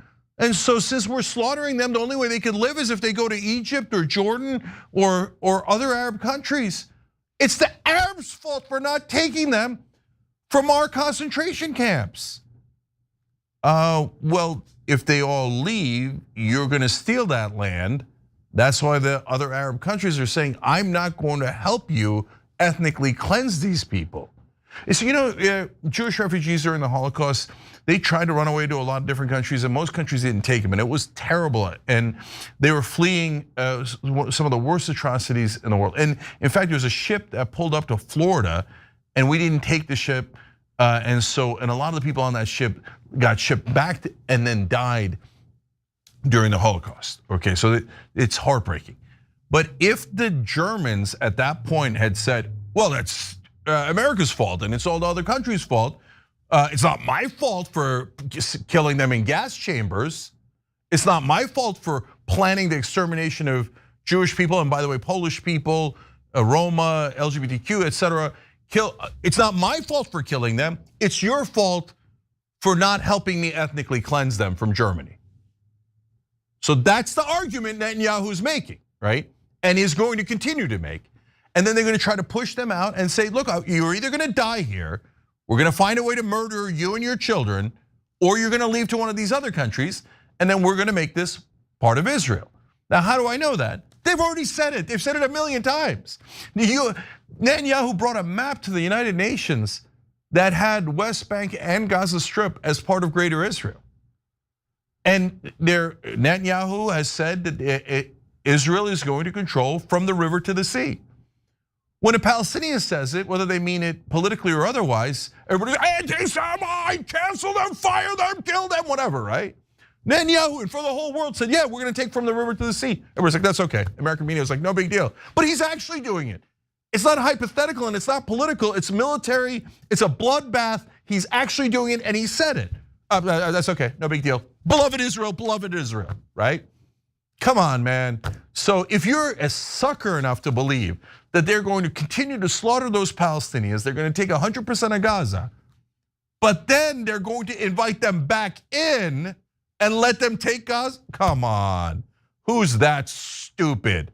Oh, right, watch, you'll see going forward, every cable news anchor, every reporter on New York Times, Washington Post will write, Israel says they are going to return it to Gaza after they have liberated the Palestinians. Now they'll write other things and they'll write the caveats, they'll write this, but they always have to say, nope, Israel says they're gonna give it back, so I'm gonna lie to all of you and pretend that they're gonna give it back. They're not gonna give it back, they're gonna take it as they have said over and over. And by the way, when you get to Ben-Gvir, Smotrich, and many other cabinet members and Knesset members, they say, yeah, we're going to annihilate Gaza and then make it part of Israel and we're gonna keep it. But oh my God, no, don't quote them. If you quote them for their obvious real intentions, you're an anti-Semite, okay? No, they're going to take the goddamn land because Netanyahu is a genocidal maniac who's always wanted greater Israel and used October 7th as an excuse to take Gaza. And that is what's happening now. And they've announced it. And Trump, when asked about it, said, well, that's up to Israel. But no, we have to pay for it. Why do we, look, on top of the fact that they're genocidal freaks, this current Israeli government, the way that they force us, literally force us to pay for their war crimes, their moral crimes, their crimes against humanity. They're like, no, America, you owe us. You owe me money to slaughter Palestinians. Don't worry, after I slaughter them, I'll give their land back. And our politicians are stupid, they're corrupt. They're like, oh yeah, you're gonna send me $5,000 check, $50,000 check, $500,000 check for campaign contribution, but in return you're gonna kill tens of thousands of Palestinian children? Where's the question? They're like, of course, send me the check. I'll send you send me 50,000, I'll send you 50 billion from the American people. Slaughter anyone you like. Our politicians are the most morally depraved people in the entire country. Almost all of them work for Israel. Over 400 members of the House out of 435 have taken money from the Israeli lobby and served the Israeli lobby loyally. They always vote with Israel, but I'm sure that's a coincidence. And of course, mainstream media, the biggest ally. And in that same interview, Sharon, Netanyahu was complaining about American media. He's like, okay, American media is anti-Israel. Shut up. And the thing is, and he's like, oh, the New York Times, I'm thinking of suing the New York Times. They said that we starved that one child to death. I mean, we did, but he had a pre-existing condition. So taking food away from a child who has a pre-existing condition makes you more moral? Okay, did Bill Hemmer ask, I'll fill you in, he didn't. How about the other 89 children that you've starved to death? Do they count? Oh no, the New York Times is biased. One child we murdered might have died if we hadn't taken away all of his food anyway, 20 or 30 or 50 years later. He's one of the most evil men of my lifetime. And our entire power structure in America is built to serve him. And so it's a fact. You can cry about it. You can say, oh, Cenk, don't say facts. My feelings are hurt. I don't care about your stupid feelings. If you're pro-Israel at this point, this current government, you're pro-genocide. And if you're asking me to care about your feelings when you're saying, I don't care about the lives of Palestinian children, and I think Israel should murder more of them and take Gaza, and I'm supposed to care about your feelings? No, I don't care about your feelings at all. You're a monster, and you should actually look to improve yourself and your morality because you don't have any. The world is reacting right now. The security cabinet in Israel, Cenk, remains locked away, still in talks. The BBC reporting some of that. They first note that they remind us that Israel does not allow international news organizations, including the BBC, to report from the inside. They believe Netanyahu that this is the only way, he says, to destroy Hamas. He's got to seize Gaza. And the UN has issued another warning that the move could risk catastrophic consequences for who? The hostages, but also all of Gaza, Palestinian people. It's pretty unbelievable, but there are predictions he will get what he wants and maybe another IDF chief will resign. Yeah, last word goes to one of our members, Embedded Dude, wrote in on TYT.com. He's liberating them from their lives. And that is more true than any news anchor in mainstream media who all say dutifully, no, the real problem is Hamas. By the way, side note, all of Hamas's leaders are dead. They're just killing civilians now, okay? That's all. When they starve babies, the babies are not Hamas, okay? But all of our idiot anchors go on there and go, oh no, Israel is the victims. The Palestinians have oppressed the Israelis again. The poor Israelis having to live under the oppression of the Palestinians. You know what? Did you know that on a charter and a piece of paper, there's a hypothetical that a couple of Palestinians wrote saying that Israel shouldn't exist. Oh, hypothetical. Israel voted that Palestine should not exist. Don't say that. But Palestinians don't exist. 5.5 million Palestinians in the Gaza and West Bank are hostages of Israel. And they say, and all of our moron anchors say, the best democracy in the Middle East. The only democracy in the Middle East. What kind of a democracy has concentration camps? What kind of a democracy takes 5.5 million people hostage and then goes, I'm the best democracy? That's like the Germans saying, yeah, we took the Sudetenland and we took Poland, and now they're all of our hostages and they have no rights at all and we slaughter them at will. But Germany's the best democracy in Europe. Disgusting. We're seeing genocide with our own eyes. It's amazing. I'm sorry, Sharon, go ahead. No, I was just saying the IDF has issued orders today telling Palestinians to head south, evacuate immediately. Yeah, so of course. Hey, Palestinians, evacuate immediately. And later, we'll let you back in. The only people dumb enough to believe that is mainstream media in America and our corrupt, dirtbag little puppy dog politicians in America who we've purchased almost all of them. So it doesn't matter what you say. They'll just go, oh yeah, poor little Israel. They only did one genocide. They're murdering tons of people in the West Bank, but it's not a full genocide yet. What do you guys complain? The real problem is the Palestinians. Do you know what one of them once said about Israel? That's the real problem, what they're saying about Israel. Ignore what Israel's doing to the Palestinians.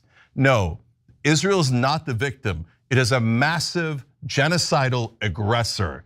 We were right all along. By the way, are the Israeli supporters who said, you're saying they're gonna take Gaza? Anti-Semite. Oh, that's an old anti-Semitic trope about taking Gaza. Is there? It's like an Easter egg, these tropes. They put them everywhere. And so you're like, oh, okay, hey, you had a glass of water. No, it's an anti-Semitic trope. They've been saying the Jews are drinking water their whole lives. Okay, no, brother. You are actually taking the line. Anti-Semitic trope. Okay, but now they're saying you saw Netanyahu words coming out of his own mouth. We're taking it. So are you going to apologize? Because you said they weren't going to take Gaza. That's why the stupid lie for stupid people. Oh yeah, we are taking Gaza, but we will return it. All right, look, you still support Israel, you love genocide, period. You're actively supporting one of the most disgusting genocides of our lives. But hey, I hope I don't hurt your feelings. Did I stumble across a trope? Do tropes allow you to murder 61,000 people? All right, F Israel, we'll be back.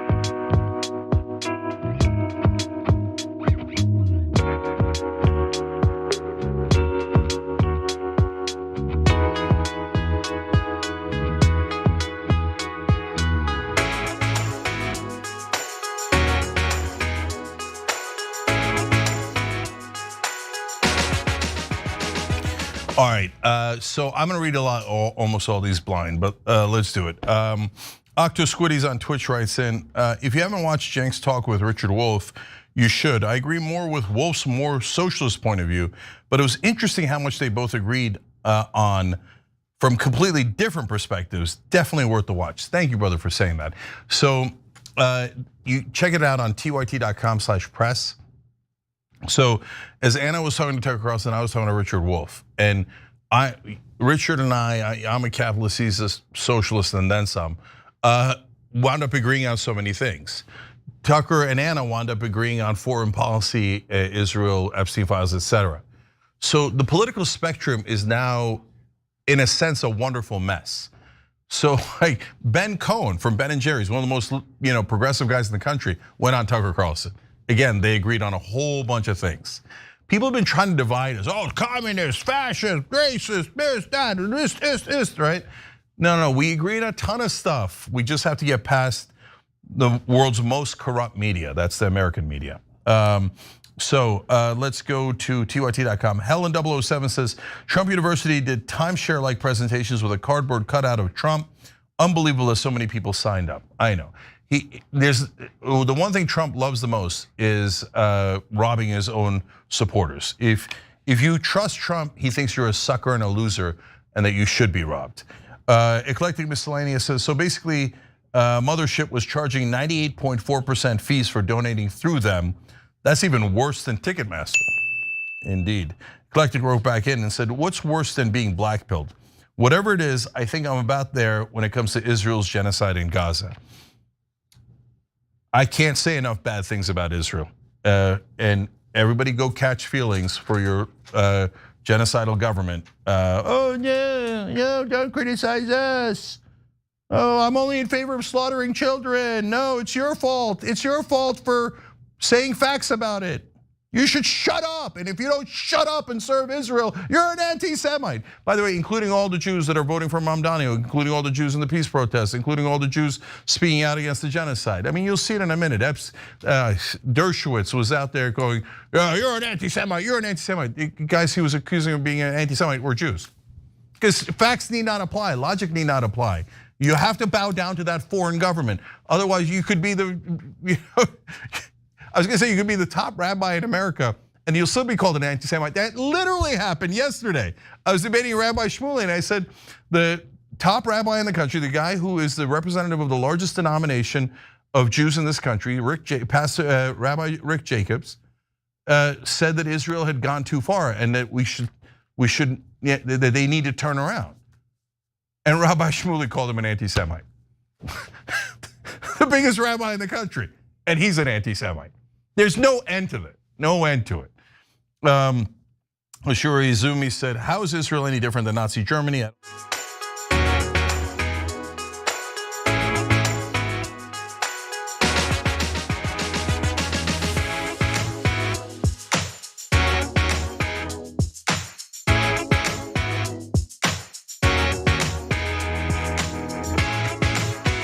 All right, back on TYT, Jenkins, Sharon. I didn't want to let that last comment go without explaining a little bit more. One of our, during the social break, I was reading one of our members' comments. Ashura Zumi asked, how is Israel different than Nazi Germany at this point? No, they are different. Look, as you see me get super animated and rightfully so and livid about the genocide.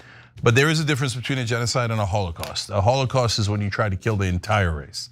And so the Germans killed 13 million people, 6 million Jews, 7 million non-Jews, Poles, Roma, LGBTQ, and anybody else they could get their hands on.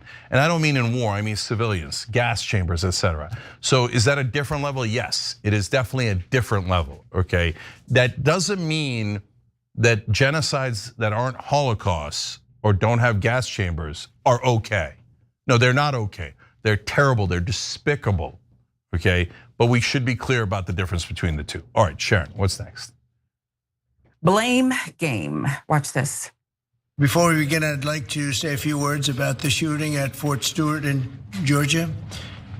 As you know, 5 people were seriously wounded and 2 very, very seriously hurt around 11 o'clock this morning. The shooter is now in custody, and the Army Criminal Investigation Division is on site to ensure that the perpetrator of this atrocity, which is exactly what it is, will be prosecuted to the fullest extent of the law. We're going to take very good care of this person that did this horrible person.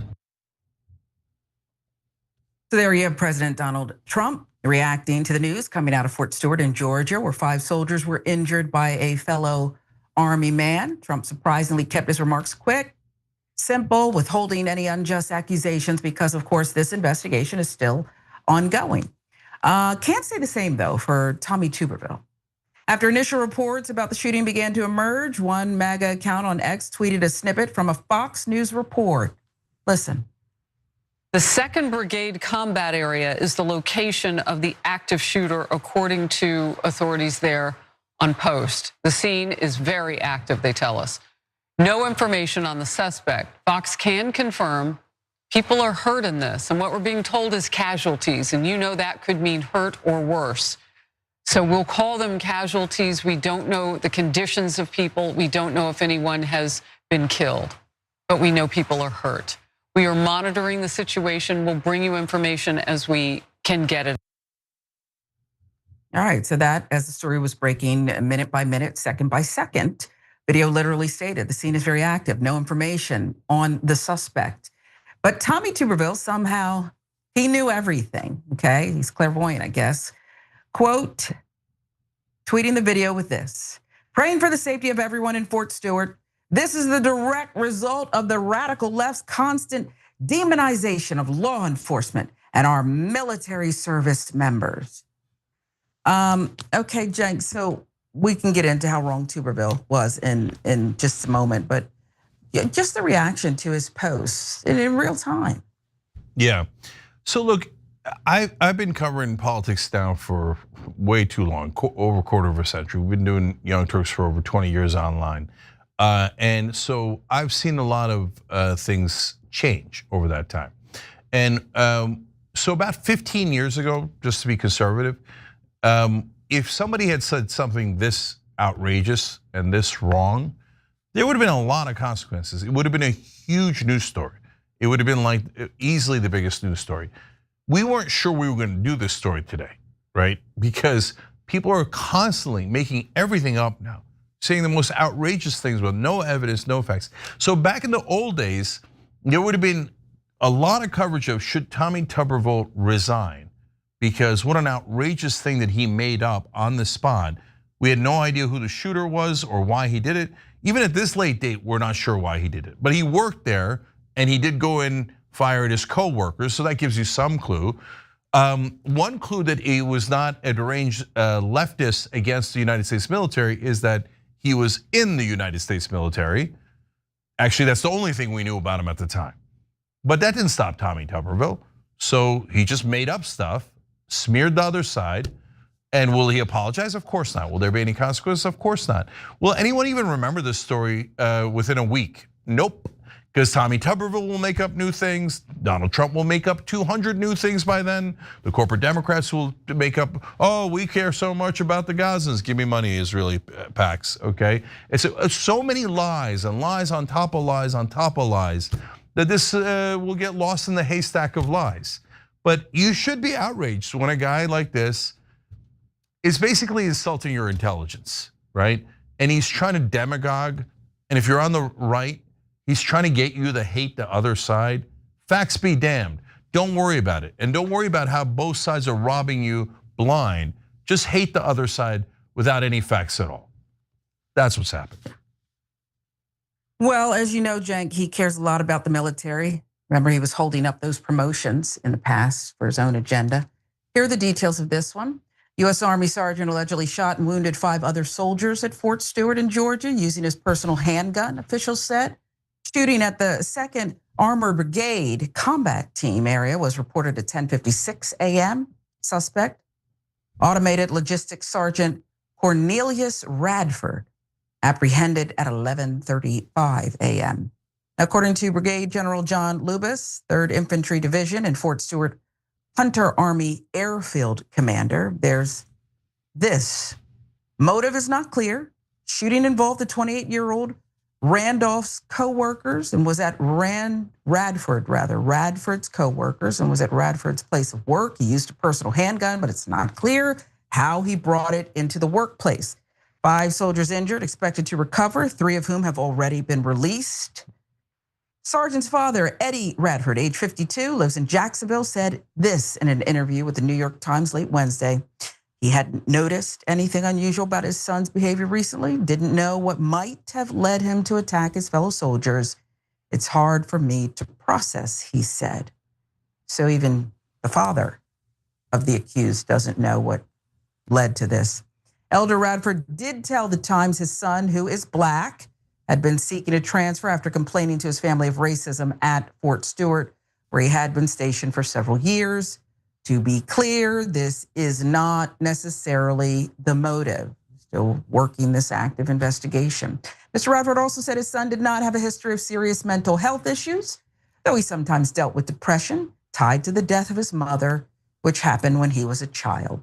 He joined the Army because several of his uncles are veterans, Mr. Radford said. Sergeant Radford sent a text message to his aunt on Wednesday morning, which said he loved everybody and that he'll be in a better place because he was about to go and do something. Radford also had no known history of disciplinary issues in the military, nor did he show at this reporting any warning signs.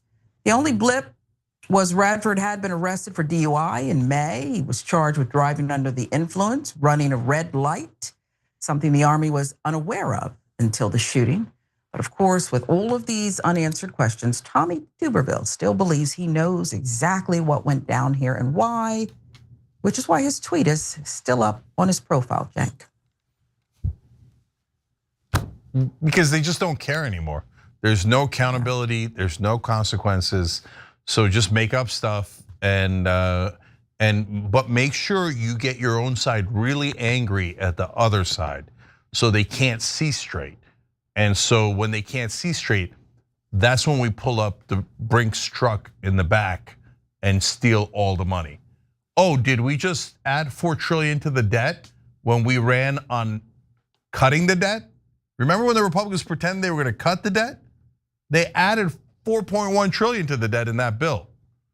And where did the great majority of it go? Oh, it went to the extremely wealthy and corporations.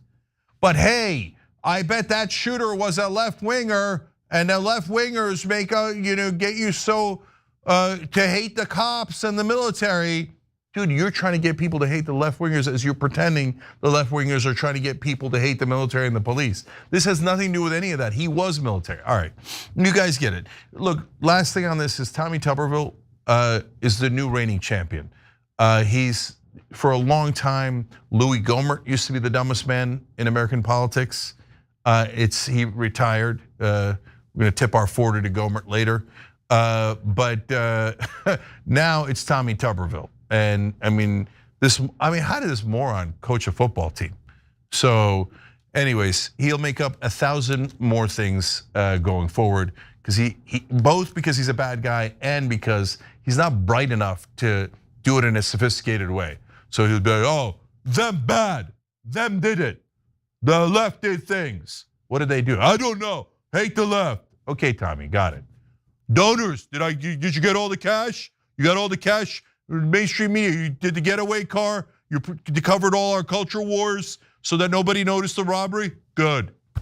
Actually, he wouldn't be that smart. All right, we got to take a break here. When we come back, we got more news for you guys. Oh yeah, we haven't gotten to Alan Dershowitz yet.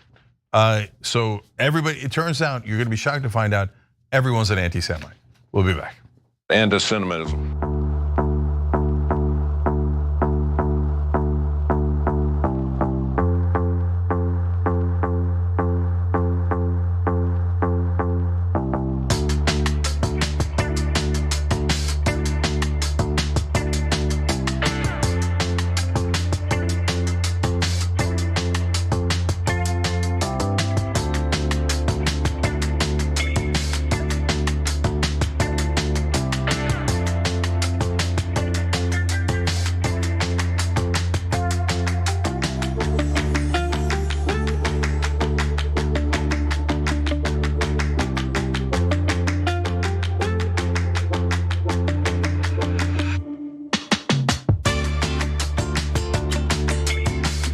Anti-Semitism. Hey guys, so let me read a couple comments here. TYT Rocking writes in on the YouTube member section. My dad always taught me the best thing in the house is the 50-yard line, which is why I've remained neutral my entire 66 years, which is why the Young Turks and Progressive fit me perfect. Oh, I love that. That's awesome. Kenneth Kolk just became a member. Kenneth, you're awesome. We appreciate you. Good to have you with us. On TYT.com, Teddy Lucy Linda says, left winger, when did we get wings? Okay, sounds fun, and depending on how you interpret it, delicious.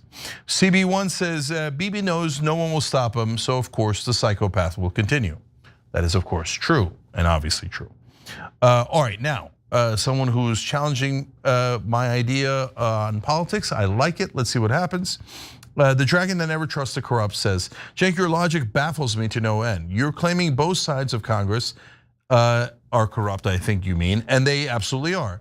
So what the F makes you think that a populist candidate will correct these Democrats, even with a majority House and Senate, that they will all suddenly be uncorrupt and fall in line with a populist president? What seriously makes you think anything will be different than it was with President Obama? Okay, that's actually an excellent question. So guys, if you just elect a populist candidate, but they don't do the strategy. So like, for example, honestly, Bernie unguided would not have challenged the Democrats well enough, and he would not have been able to pass a lot of his agenda. And so, like, as much as he was honest and smart and had all the right policies, so that was plenty good enough to support him. But do I think that he could have pushed past the resistance that he would have gotten, the overwhelming resistance from the Democrats? Honestly, probably not, okay? So why do I think this time it'll be different? And I mean, not that we got to try last time. It's because you have to bully the senators. If you just go, oh, they voted against the bill. Well, golly gee willikers, I guess we'll come back in 20 years and try again, right? Of course that won't work, right? If on the other hand, if you say, all right, here's paid family leave, over 90% of Democrats are in favor of it, okay? And I'm daring you guys to vote against it. And 2 Democratic senators go with the Republicans and vote against it and kill the bill, as a hypothetical, right? Then you do giant posters of them in the White House press room, okay? Here's Chris Coons, here's Tom Carper. They're the traitors who betrayed American moms, Democratic voters, and they sold you out. And by the way, now, new poster, here is their donors. Here are their donors.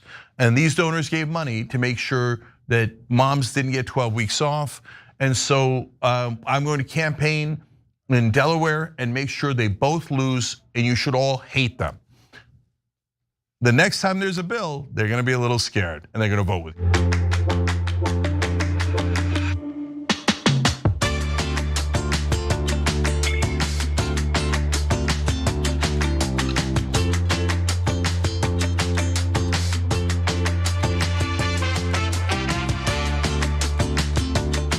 All right, back on TYT, Cenk and Sharon with you guys. During the break, I was explaining how you bully senators.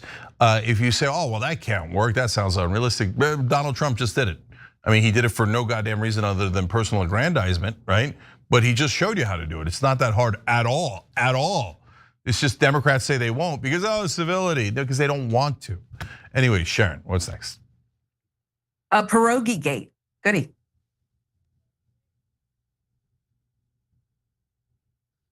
Honestly, I don't know if I would vote for any female. I don't know if female should be in office. There are a lot of really good women in office. Yeah. I'm not trying to hate on anyone. even like some really good congresswomen. I don't think women should hold office in general. Like, it's a man's position. Yeah. That's my stance. I think women should, run the home. Apologies, I was hungry and I skipped the story, but you heard it. Right there, make it make sense. That woman, Representative Andy Biggs' youngest daughter, Miley Biggs, now running for an Arizona Senate. Somehow it gets even worse, but before we get into the details, Cenk, are you shocked that a right-winger is a hypocrite? So women shouldn't run for office and she's now running for office. Okay, later I'm going to ask Sharon if it's offensive if I ask her to make me a sandwich. Uh-oh. Okay, let's have you hear the story. No, let's talk about the story, and then we'll talk about whether she should make me a sandwich. Okay, let's do it. You're not gonna like it very much if I do, but anyway, let's give you the details. August 2024, 25-year-old Miley Biggs appeared on that podcast hosted by conservative Maddie McCurdy. She discussed her work at Charlie Kirk's Turning Point USA, her father's career, and her own political views. She had a lot to say. When Kamala Harris and the 2024 election came up, Biggs and McCurdy agreed she was dumb and a DEI candidate. Led to Biggs arguing that while there are some good female politicians, women are really meant to be homemakers, not office holders. Feminism has like transformed incredibly in the past few years, starting with women's right to vote and went rampant from there. Like right now I'm in a 9-to-5 and it's a really good situation, but like I hate a 9-to-5 schedule. Like I get home, I'm like, I don't want to do anything else. Like women aren't built for this. Yeah. Like put me back in the kitchen, bro. Yeah, no, literally. Like I just want to be a wife. I just want to be a mom. Like that's what I want to do. And I think a lot of other women are waking up to that too. All the feminism leaving their bodies once they have to, do a 9-to-5. Right. And like I totally agree with that. And I think that applies to politics too. Like women are supposed to be the nurturers and, take care of the home, be mothers. And right. Like if you're out in Congress or out doing something else, like what are your kids doing? Or like, are you, Yeah. And like, that's really what I'm not trying to be sexist in any way. I truly believe that that's what women are really good at. That's where they that's where they shine is at home, taking care of kids, nurturing, whereas the men are really good at providing. And so like men in office is where I'm sitting. That's where I'm at because like I want to be at home. Wow. Apparently not anymore. 10 months later, Biggs filed a statement of interest for what will be an open Senate seat in the 2026 elections. June 21st, she posted this on X. I am Miley Biggs. I am running for state senate in LD 14. My parents taught me to love my country, the Constitution, and to value my freedoms. I've watched so many good people in my life serve this country in the military and in public office. I too seek to serve. I love my Father in heaven and strive to do his will. She's linked to a nomination petition to collect signatures to qualify for the 2026 primary ballot. Since her original announcement, though, little else has happened with Biggs's campaign. It's off to a slow start. She still hasn't filed a campaign finance report, even though the report for the second quarter of 2025 was due July 21st. Her candidate profile on the Arizona Secretary of State's office shows she has not raised any money yet.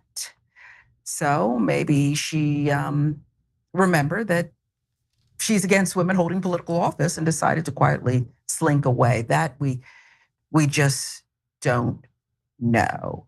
Cenk, she seems like a character out of an Adam Sandler movie, the way she was talking in that video. I just kept thinking of bubbles. I just want to blow big bubbles, pink bubbles. It was just bizarre. And yet she's now putting out this statement and says it's her intention to serve her country. Yeah.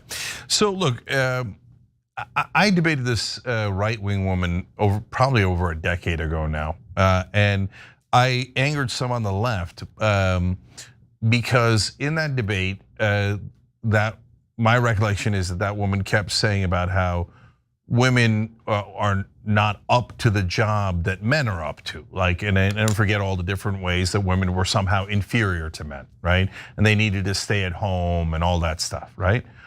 So then I said, well, then why don't you go back home and while you're there, make me a sandwich? And some on the left were objected to that. And they said, oh, that's Cenk, that's too mean, right? That's wrong. You shouldn't say that to anyone. No, you shouldn't say that to any normal woman, like 99.999. And if you do, you're like a bit of a monster and at a minimum an a-hole, right? But when someone says, I belong in the home, and she literally said in that case, somebody said like in the kitchen, she's like, yeah, literally, right? So if I was debating her in that congressional race, and I'd say, can you please go home and make me a sandwich? So would that be offensive, or does that make sense when she says that that's where women belong? I'm fine with it. If that's where I proclaimed is my place, it's where I want to be, it's where I belong, nurturing, sandwich making, then that's what I said, then it's fine. No, I'm gonna make you a sandwich. That's what I declared.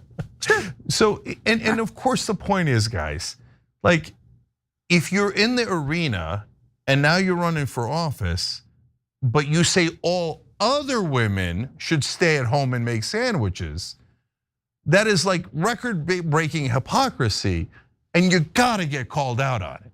So but there's no end to the hypocrisy with Republican politicians. And now she's officially trying to be a politician. And one other part of this that shouldn't go unnoticed, she said, oh my God, I'm doing a 9-to-5 job. It's so hard. I don't want to do it. So now you're running for office when you've already stated to us that working just 9 to 5 is a huge pain in the ass for you. You don't like to do it. You don't want to do it. And then you're asking me to hire you for a job. I mean, yeah. But to be fair to her, politicians barely work. Yeah, this is true. So she might make some sense there. But we don't even care, at least I don't speak for myself, if she believes that women belong at home nurturing children, making sandwiches. I'm okay with that choice for her and her life. I might feel some kind of way behind closed doors that I hope her daughter at least gets the same choice. It's the part where she says it about all the rest of us, And now here she is again saying, vote for me, raising no money and declaring God's will. Oh, okay. Yeah, and I want to be super clear because Sharon made a good point there. Guys, we're not talking about judging you if you choose to be a homemaker. God bless. It's a free country and a perfectly good choice. We're judging her because she said everyone should do that and women shouldn't be in office and shouldn't have these jobs. That's the problem. All right, guys, bonus episodes coming up next, but it's free for everyone. So stay right here and you get the bonus episode. Oh, God damn it, somebody make me a sandwich.